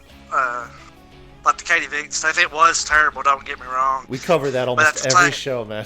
Katie Vick stuff. But at the same, this is where I'm at in my journey going back watching the weekly. I just finished No Mercy 02. That was my last thing I watched, and that was the where that blew off. But that was the blow off match between Kane and Triple H. But that's not too much different than Big Boss Man. How big was the promo package? Did they do in that? Yeah, Did they air a big long promo package for that? They didn't realize this is really bad, and they just it wasn't that big of a promo package. I think they realized kind of. Did they put too big of a spotlight, or did they pull the spotlight back a little bit? No, during the match, commentary still did that a lot. God damn it, man. Just looking back, it's not that much different. Big Boss Man dragging Big Show's dad's casket out of the graveyard. And or feeding Al Snow's dog to him. Yeah, so, I mean, even in a Ruthless Aggression era, I feel like some of this crappy stuff could have maybe made it in an Attitude era. I don't know, man. So, necrophilia is... No, I mean, I said it's terrible. I mean, it shouldn't have been written, but I don't know, man. But yeah, I don't even know where we were going. I felt like this is one that just spiraled off. There's such a... We somehow went between who was our favorite back then, between the 6 guys and TLC match. But no, my answer was Edge on both. I feel like he's just a more talented overall wrestler. But Christian, I think, will go down as one of the most underrated. Yeah, man's not even in the Hall of Fame yet. Christian will appear on Underutilized for sure, and he'll be a polarizing one. He'll be a polarizing one. Put him in a Hall of Fame, yeah. Yeah, put him in the Hall of Fame. Have Edge induct him, and then Edge overshadow him like always. Oh, that's mean. That's mean. No, Christian's great, man. Christian is such a funny personality. I will say that Christian's my favorite part of the Edge and Christian podcast. Between the two of them, Christian all day. Going on to that guy seems like he's 100% asshole all the time, and it's amazing. Who, Christian? Mm-hmm. I don't get that feel for him. No, I always got the feel for him. He calls Edge, now he calls Edge out for putting himself over on the show. He'd be like, once again, I'm trying to talk about me, and you somehow had to make this all about you, Edge. I mean, it has always been overshadowed. Yeah. Christian's such a lovable dude, man. He really is. Have you listened to the podcast, Jay, at all? I haven't listened to all of theirs, but I've listened to a couple. Yeah, you know what? I used to listen to it a lot, and it was hilarious. I enjoyed every moment of it. Yeah, no, they're awesome. Yeah, what's up? Speaking of this match, though, I so wanted last year because I had the same feels like these three teams going at it. I feel like the last year at TLC that Usos, The Bar, and The New Day could have created a very similar. Yeah, I'd say the closest thing we got was the Hardys' return at, what was it, WrestleMania 33? I can't remember which one it was. When the one that they returned at. WrestleMania. Yeah. But I learned that Jeff really can't do that Swanton bomb that good anymore. He cannot perform that Swanton as safe as he used to. Just the chemistry the New Day Usos in The Bar had put them in a TLC match. I feel like they could have delivered something really close. Oh yeah, no, you're absolutely right. I don't mean to no sell what you said. Yeah, you're absolutely right. By the way, speaking of TLC, go back and watch the first ever Roller Lit. That was a very underrated TLC match. Message us in Discord. Message us in Discord the episode. I'll give it a look. Okay. But going back to the TLC match, this is the one where all three of the You had Spike Dudley interfere. Lita got out there. Rhino interfered. Every team had their own third member come in and get a big spot. This will obviously always go down for that spot with Jeff Hardy hanging from the titles, getting speared by Edge like way up. One of my favorite things though from all of this came from reading, I think like the Hardy's biography book back in like the early 2000s they put out, where they revealed that Devon Dudley has is terrified of heights, which, that's gotta suck for Devon because he's put in so many ladder matches. But that's all I could think of going back and watching Devon hanging from the title belts at one point. I think it was him and maybe Christian. I can't remember who it was. But I was like, poor Devon, dude. He's stuck up there and he is absolutely mortified. Yeah, you know what I heard about? I think he he mentioned either Matt mentioned it or Devon mentioned it on a biography or something. But I remember it came out of either his mouth or Matt's mouth. I remember. Yeah, they said go back and look at the what's up spot, and that's why you never see Devon stand upright. He's always crouched low, is because he's scared of being on the top rope. He never stands up on the top rope, and that was wise. He was scared to fully stand up there. I can understand. I completely understand. But sometimes with I think how it is that, so this is just from being a wrestler myself. Yeah, I was actually about to transition. Go on, man. Yeah. So the thing about it is that you guys don't know. I am that same way. I'm afraid of heights. I'm 6'1", but I'm afraid of heights. But I guess it's just something about like the adrenaline rush. So like say for instance like if I do a drill in practice or whatever, like that adrenaline just literally just gets pumping and you're just like, hey, fuck it. And just do it. You just did. Do you have anything in your arsenal from the top rope? No, not at all. Other than all mine is pretty much ground and pound. Okay. For the most part, like I don't really need to, for me being a big guy, I don't really need to be on the top rope. Then not only that, in our ring, it's only a 16-inch ring. So 16-inch? 16. It's I think it's 16 feet. Sorry. Okay, yeah. I was like, maybe I'm not getting this terminology. Okay, so you say 16 foot, and that's relatively a smaller ring. Yeah. Okay. Fun fact: it's usually that's what you most of the indie wrestlers use. Okay. They use a 16 or 18. WWE use 20 feet. Use 20, and dang, that's 4 more feet long and wide. Okay. Yeah. Okay. So yeah, that comes out to like what? That's an extra 16 foot in total between them and your ring. All right. Yeah. That's dope. So you don't do nothing off the top. Have you had any spots off the top, or you done any drills, or? The only thing that I can honestly say that was like big related is that I got hit with a chair. That's about it. Okay. So you ain't done no crossbodies. Are you catching anybody off the top? Oh yeah. I've literally caught numerous amount of people on crossbodies. There was one time, like my last show that I did, one of the vets decided he wanted to do a plancha out the ring, and I caught most of it. Now, with the plancha, is that a dive over the top or through the ropes?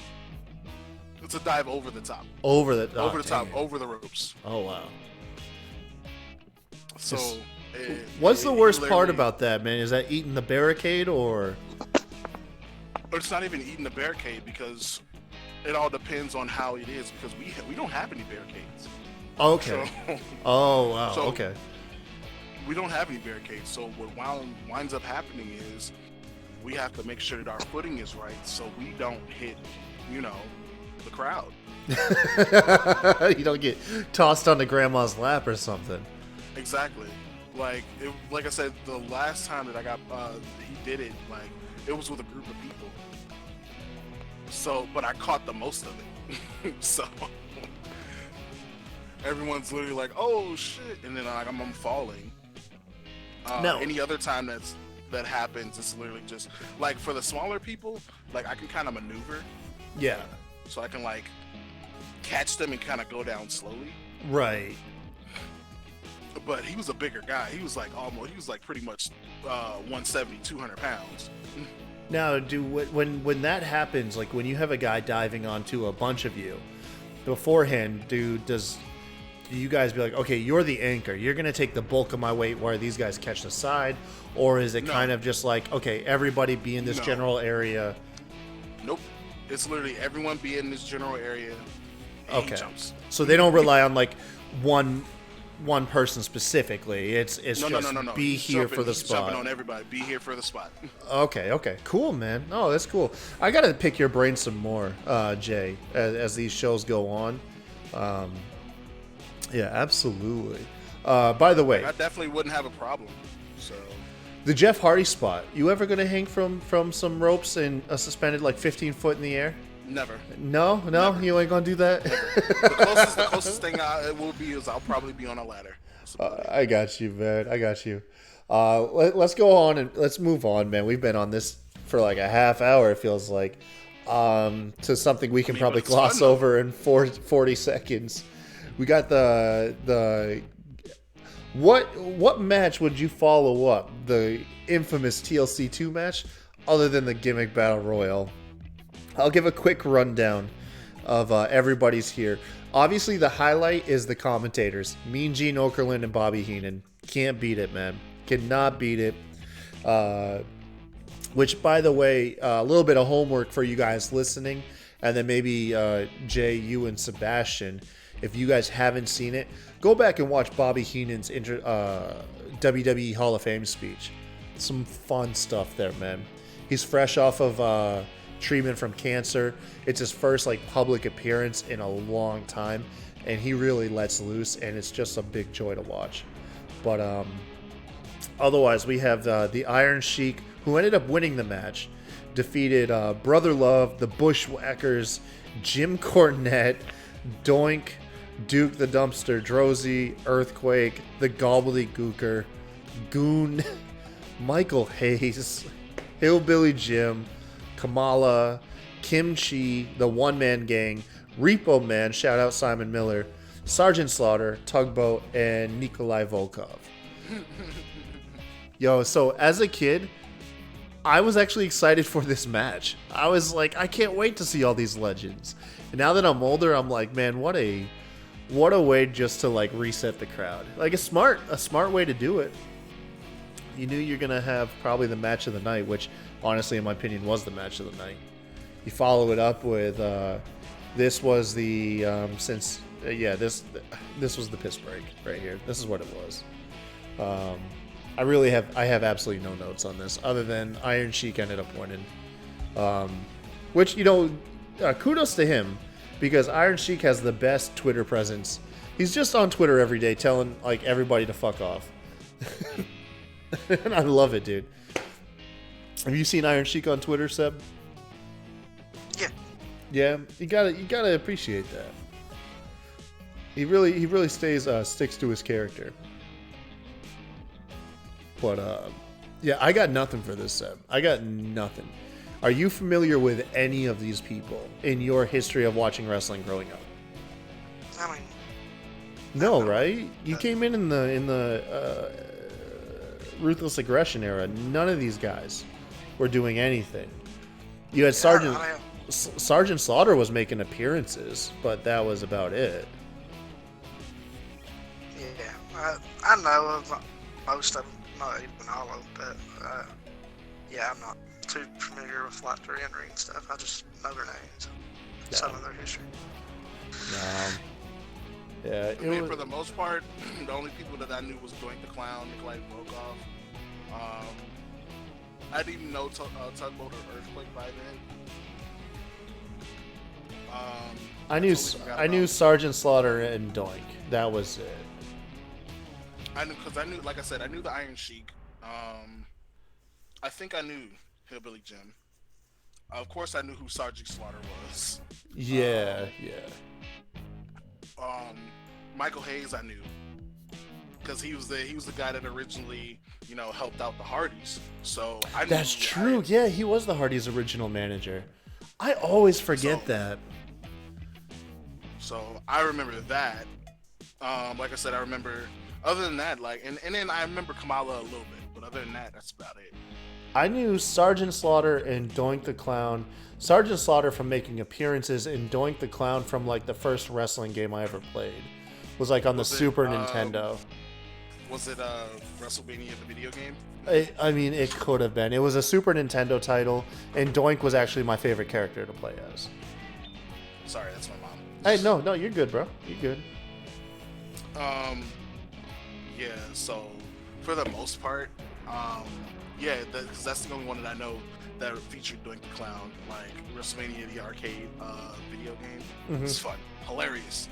I remember playing as Doink. I remember playing as Taker, Shawn Michaels, Bret Hart, Luger, and Razor Ramon. That was the 6. If you played on the arcade, you got Yokozuna. So nice. Oh man. But we'll move on. I really can't get nothing out of this match. I'm not gonna lie to you. But we get to talk about this Undertaker versus Triple H match, which is thank you. The first go round out of 3 WrestleMania matches these guys would have. This one, and the funny thing, I was gonna say, the funny thing about it is this is the forgettable one. Yep. No, absolutely, because this takes place 10 full years before their back-to-back appearances, which obviously culminated with my favorite WrestleMania match of all time, the End of the Era match. I didn't even realize this was a match. I hate to say it, but until I was prepping the podcast and I forgot all about it. This is obviously while Undertaker was still going through his American Badass gimmick, which will be the first the first polarizing thing. Sebastian, what's your take on the American Badass gimmick? Loved it. You loved it? Nice. I'm right there with you, man. I loved it too. Now, who did his entrance better, Kid Rock or Limp Bizkit?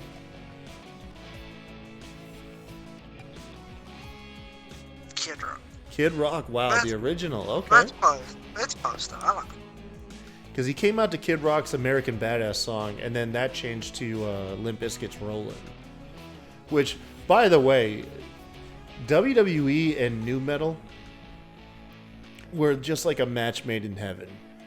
If nu metal was still a thing, it should still be WWE's theme, going forward. It really should, man.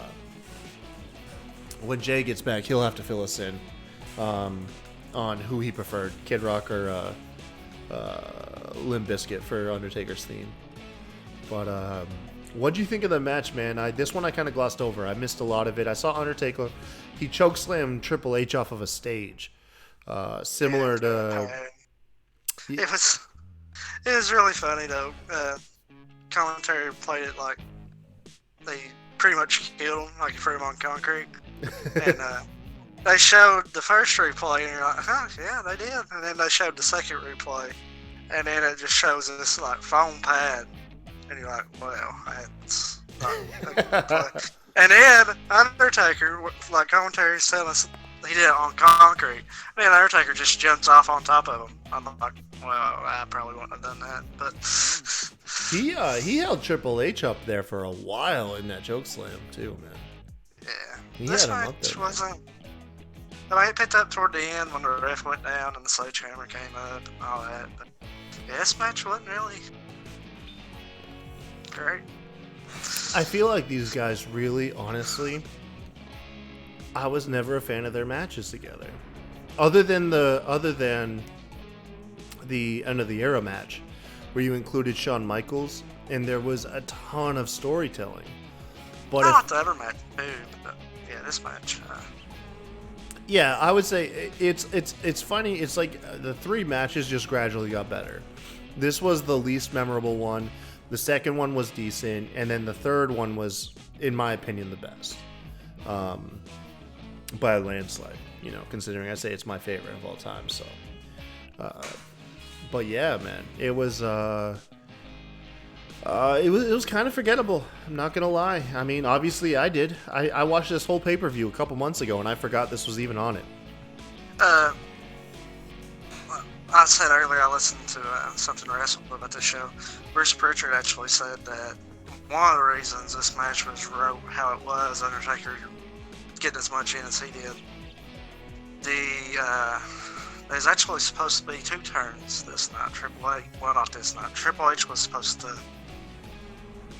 maybe turn face, and they called an audible on it. So.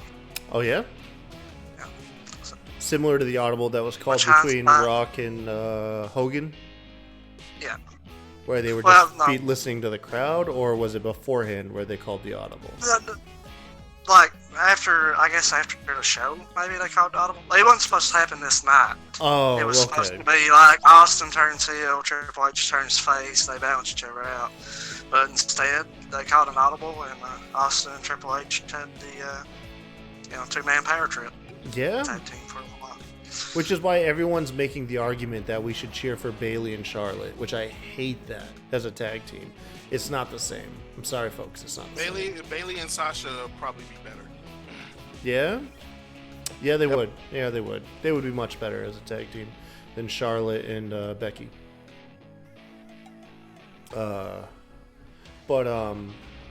Jay, I'll ask you. Who did Undertaker's theme better? Kid Rock with American Badass or Limp Bizkit with Rollin'? Ooh, that's a tough one. All right. Because I love both of them. Yeah. I love like anytime that I hear the intro for American Badass, I'm like, oh. But when I say American Badass Undertaker, what theme plays in your head? Rollin', same here. Yeah. Rollin' still plays. Yep, same here. It's that motorcycle. It goes because of the motorcycle, and then like just the intro itself. Like if I think of it, because he still does the 10 bells in that intro. Oh, and they do "He's Here," and then Limp Bizkit chimes in, "Keep rolling." Oh yeah, thinking about it now. Oh man. Well, no, because I know literally when he does the intro, like they do the 10 bells, and then he'll be like, then you'll hear footsteps walking, and then you'll hear dead men walking, and then like that's what you hear. Then that's when the beginning of the song plays. And then that's all I can remember is Taker just coming in on that damn motorcycle. It's like, oh, hell yeah. So I take it you're in the same boat as me and Sebastian. And as far as the American Badass gimmick, you're a fan of it as well. Yeah, like I don't understand why people were like super, I don't understand why they were super like ill about it. I loved it. I loved every moment of it. Yeah, me too. However, I will say that heel turn. Yeah, I will say that heel turn, him as Big Evil, Big Devil. Man, that was. I've never seen the Undertaker that vicious in my life. Is Big Evil? Yeah. Yeah, I know what you're talking about. I honestly, I didn't realize as a kid, I couldn't wrap my head around if he was a good guy or a bad guy. Until he was beating up the Hardys. Once he beat up the Hardys, I was like, oh, you've gone too far, Undertaker. I liked him no matter what, other than that.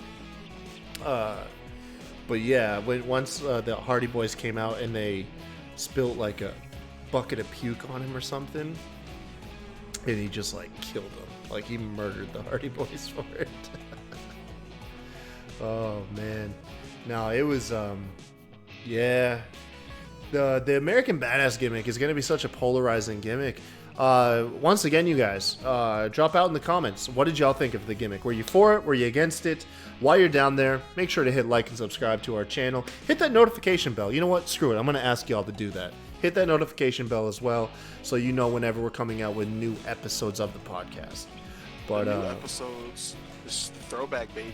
So you guys should be able to enjoy this one. Well, you guys will always know where we do the throwbacks every WWE pay-per-view, which really is a pain in the ass whenever we have a big four. because then we have to cover 3 pay-per-views in the same damn week. Oh man. No, that's wild. Because I mean, like, I'm surprised. Do you consider Survivor Series in the big? Is that in the big 4? I always have. I've always considered it a weak one, but this year definitely felt the most refreshing out of. I can't remember when, honestly. I mean, it's the second longest SummerSlam. running. It's SummerSlam. It's Survivor Series, Royal Rumble, Mania. In my opinion, yeah, as far as what's considered the big 4. Now, if I were to rank them, it's Royal Rumble, WrestleMania, SummerSlam, Survivor Series.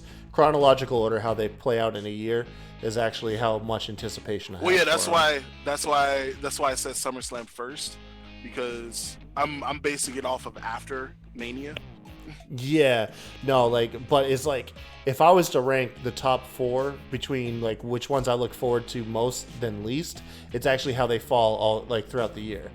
I look forward to Royal Rumble the most, WrestleMania the second most, SummerSlam the third, and then Survivor Series the fourth.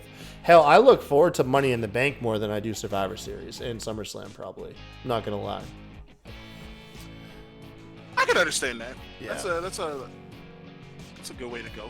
Yeah, because I mean, there's the potential to give birth to a really good story. Those Money in the Bank winners, they haven't capitalized recently, but I mean, there's always the potential, man. Whoever wins that Money in the Bank, you know, there's a very good chance we can see who WWE has lined up for the future. You know, I feel like we should do a show on that. Like we should do a show about the Money in the Bank. Yeah, I wouldn't mind it. I mean, one of them was at a WrestleMania, so that's when it first started. So any opportunity to talk about Jericho, I'm cool, man. All right, look, man. I'm just saying, like I saw Jericho on AEW, and I was like, I wish I could have seen Jericho back then. Yeah, man. Jericho really rubbed me the wrong way till later in his career. It was like he was like a fine wine. As his career went on, the more I enjoyed him. But his best run, in my opinion, will always be with Kevin Owens in the list. As much as I love him now, it's a small margin. It's a very thin margin. But my favorite still to date is his run with Kevin Owens as the list to Jericho, and then culminating with the Festival of Friendship. I can choose to forget their WrestleMania match. The Festival of Friendship is... I guess I can put that as number 2. Yeah.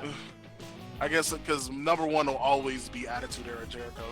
Like I'll always love Attitude Era Jericho.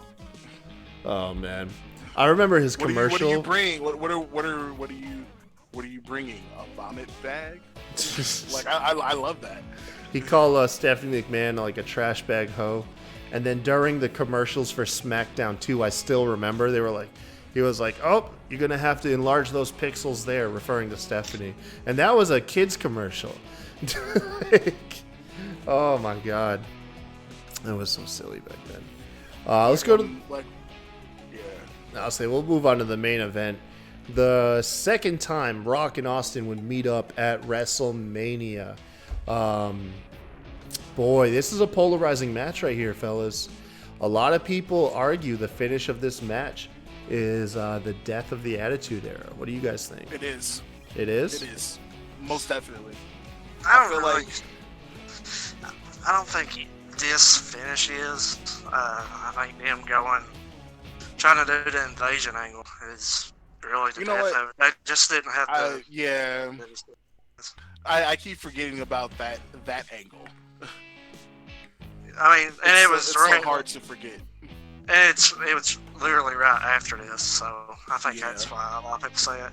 But trying to do an invasion angle without the guys like Goldberg, Sting, go down the list of guys that was getting paid to sit at home. I think that was really the death of that. Yeah, once you bought your competition out, you know what I mean? And you don't have to produce edgy content anymore. It's interesting. Now, did The Rock and Austin ever blow you away in their matches? Yes. I agree with you. I absolutely agree with you. Now, brain trust here with you guys. This match had the best hype promo package of all time in WWE. All time, man. Yes. This will go down as the best promo package for a match in WWE in history by a landslide. When I say name... Damn, Sam, like, mute yourself, you uncultured swine. I did? No, you didn't. I was gonna say, I was like, there was no mute. I felt your sneeze go over the top of my head, bro. What, you heard one sneeze? 2. No, I heard 2. You better check that mute button, bro. But no, man, like, because if I tried this on a podcast months ago, I think with Sebastian and Rob, and I was like, name your top 3 promo packages. You can't even come up with another one. It's like literally this, and then the rest are non-existent. I can remember one for, like, I think Shane versus Vince, but nothing really touches this. I can't think of anything, man. Rocking Booker T SummerSlam. That was pretty good. I'll have to go back and watch it. That one had Bodies by Johnny Poole. It was awesome.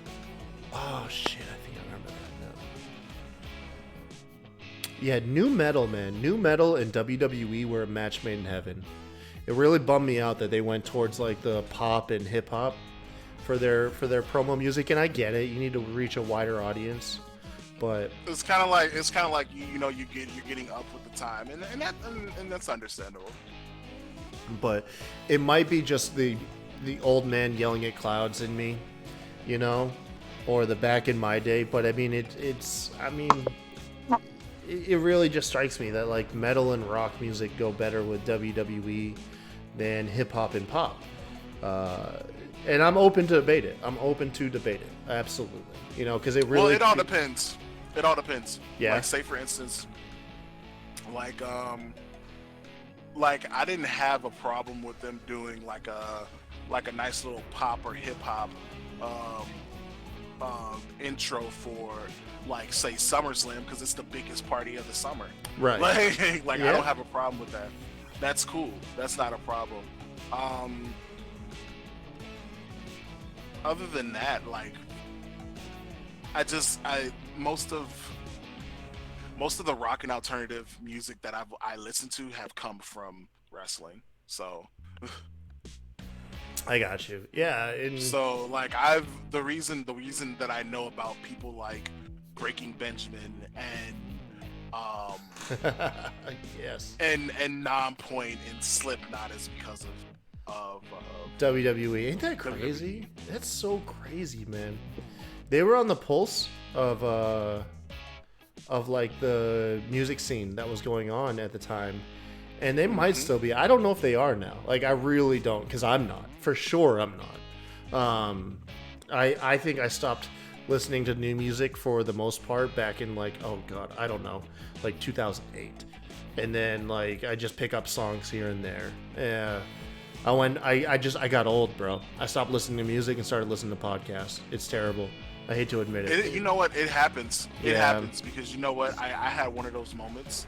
I literally had one of those moments, like, maybe I was funny thing about it is I was taking a trip, and I didn't want to listen to music. I had wanted to listen to a podcast. So guess what podcast I wound up listening to? The Edgy Christian podcast. So and that literally was the one that got me into, like, trying to listen to podcasts. Not only that, but a friend of mine who I train with, he listened to a lot of I think that's 86 Weeks. The Eric Bischoff one. Go on. He listens to that a lot. So, you know, I think it's interesting because I hear, like, a lot of stuff, you know, like from the WCW point of view. So it's, like, pretty good. Yeah. I've also, the funny thing about it is I've also listened to Grillin'. JR's? How is that? Is that good? It's not bad. It's a little, you know, I feel like it's a little slow paced, But I feel like it's pretty good. Like, I enjoyed it a lot. I was able to listen to a couple episodes and not be like, oh, this is kind of boring. Sebastian, you listen to who's again? You said I listen to a lot. I listen to JR's. I do listen to 83 Weeks sometimes. Not every single episode. Depends on what the topic is. Something to Wrestle with Bruce Pritchard. That's the one I hear you bring up the most.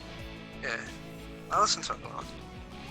You know what's weird is ever since we started our podcast, like I have drastically listened to less and less. Well, I mean, you got to realize that, man. This is a game. I mean, this is an industry where every single person is, you know, like you're trying to start your own. Like this is our house right now. I think it's just being overloaded with content, though. Well, of course. Yeah. I mean, like we do the same exact thing that they do. Yeah. It's pretty. That's bad. just like that's kind of just like with me with how like wrestling in general. So like, say for instance, I go to practice, I play the video games, I watch it on TV. Like I help with the podcast, and then you know I go to shows, and you know that could overload your system, man. Speaking of being overloaded, Seb, are you saying you're a little bit overloaded for the night? No, I'm not overloaded. Something's wrong with the wife. Oh sure. Man, you got something going on? It's another story. It's late, bro. I get it, man. You got to bounce. I gotta bounce, guys. I know we just got to 9 minutes, but you probably won't be on here much longer. Yeah, but we'll probably have a good rest behind you. Have a good rest of the show, guys. We'll catch you Hope you enjoy it. NXT, right? Or well, AEW. Tomorrow. AEW. Yeah, Tomorrow. We'll catch you AEW. Well, we'll catch you yesterday? Ah, damn it, kayfabe. I just messed that all up. Wasn't me this time. Well, see you guys. Wasn't you? Later. Take it easy. But yeah, man. Yeah, it is. It's just too much stuff sometimes. What was crazy about all of this was that was too much. I think the fans thought that Stone Cold and Vince aligning in the end of this was too much. I remember this was one of the first times I heard rumbling from other wrestling fans. Although didn't have access to the internet, so it wasn't like I got to hear too many opinions. But a lot of people I remember was like, "Oh, Rock and Vince are together. Like, I'm never watching wrestling again." That was like the first time I started hearing those arguments that like I'm gonna quit watching wrestling. Is now that these two are a team or something. Well, you gotta realize, man, that team that is the most years of watching Austin and Vince like fight each other from left and right, up and down, like, and then they join forces. It's got to be like watching Luke Skywalker join the dark side, and I don't even like Star Wars, but that's the only analogy I can come up with. Exactly. Is like that was your last beacon of hope. Like he was your beacon of hope, you know, and to see him cave. And then not only that, like. What you know makes me so much like it was awesome was the fact that they didn't put anyone as heel or face. They were just there. Yeah, it's hard. I remember I was watching it. Austin wasn't like, if I remember correctly, the like the promo, like the segment that they did. It was never a face versus face. It was just man to man. Yeah, it was. It's true. Yeah, it's very true. But and I thought it was cool because, you know, JR. I think it was JR that did the interview with Austin and Rock before this match, right? Mm-hmm. And this is where Austin was like, "I have to beat you. Like, I've got to beat you. Like, nothing." Mm-hmm. Yeah. I remember what you're talking about. That was part of the promo package. That was part of that promo package. Yeah. Exactly. That was part of that promo. Like I said, everything was just on point, and like I think that was probably one of the best. It was supposed to culminate to some epic clash between these two entities that just these titans, and one titan would walk away the clear victor, and then no, it was one signed with the devil. And I guess, yeah, it did look back, kind of feel cheap, you know, especially the hype that was built around it. You just wanted a clear, concise, but it was so. Here's the thing, though. What I do love is that it was awesome, though. It was still awesome, because not only that, we get, and this is only me, you know, fast forward into the night after on Raw. The Rock gets fired. Yeah, that's true. I forgot about that. And, you know, Austin, you know, joins McMahon and stuff like that. Starts the you what know, chant. Somewhere down the starts the what chant. Man, but he was part of the whole comedy stuff with Kurt Angle, and that was good. Yeah, and then, you know, that also started the invasion angle, and like it made Rock a bigger star, because when he came back, everyone was trying to figure out, oh hey, who you gonna sign with? You gonna be with the Invasion? Or you gonna be with the WWF? That's true. WWE. Yeah. And it was weird because no one knew. It was a lot of suspense to it.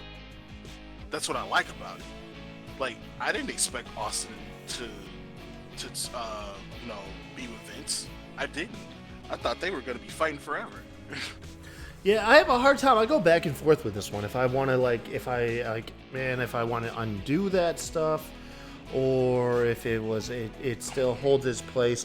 I guess you have to argue, like almost any other WWE history, it holds its place, regardless if you agree or disagree. It definitely holds its place. Like, yeah, because think about it like this: if Austin wouldn't have, you know, turned, then we probably wouldn't have gotten the WrestleMania 19 match. That's true. That's very true. That the unofficial but official retirement match he had. Yeah, we probably wouldn't have gotten the what chance. We probably would have gotten the comedy. We probably would have still gotten old Stone Cold Steve Austin. That's what we would have gotten. Yeah. There's nothing wrong with that, but it would have been stale. By this point, yeah, exactly. What people refused to admit was it wasn't 1998 anymore, or 1999. It was like 2003, you know, and you had a lot of big guys coming up, Kurt Angle, Brock Lesnar, a lot of these other future stars, and Stone Cold would have been growing stale. It's just weird to think like that, because he is one of the guys, along with, I think, Rock, and you can probably, if you think long enough, your memory. I can put in that Mount Rushmore of Attitude Era people. I put Rock, Austin, Hunter, and Taker. Well, what I was going with is where your nostalgia and memory don't really remember anyone growing stale with their character or becoming old news, because they're such a pivotal part of your history. But if you were to relive those moments and rewrite history, you'd be like, yeah, this was kind of like yesterday's news at one point. You know what I mean? So you do make a good point there, that it did kind of keep Austin rejuvenated. Then he did the sheriff thing, and, you know, so he kept himself. He went out before, you know, he did what people most recently wish the Undertaker had done. He went out on top. He didn't get to that point where people were talking about it's time for him to retire. He went out arguably before people wanted that, and that's the best time to do it. And look at him now. Like, that man still, like, it looks like he could wrestle another 5 or 18 matches. I'm telling you, he looks jacked, dude, in his 50s. It's crazy. But he looks so much better than Undertaker does right now. So. Yeah. And speaking about not overstaying our welcome, this is the first podcast in months to exceed 2 hours, so we'll go ahead and wrap it up. You guys, thank you for joining us so much, man. I hope you enjoyed this classic throwback. We've been super excited to cover WrestleMania 17. Drop in the comments below. Be some of the first people to suggest the next throwback we do as we lead into the Royal Rumble. By this point, Royal Rumble. Hey, I got one. Yeah. Royal Rumble 2008. Gotcha. Okay, so there you go. There's the first suggestion.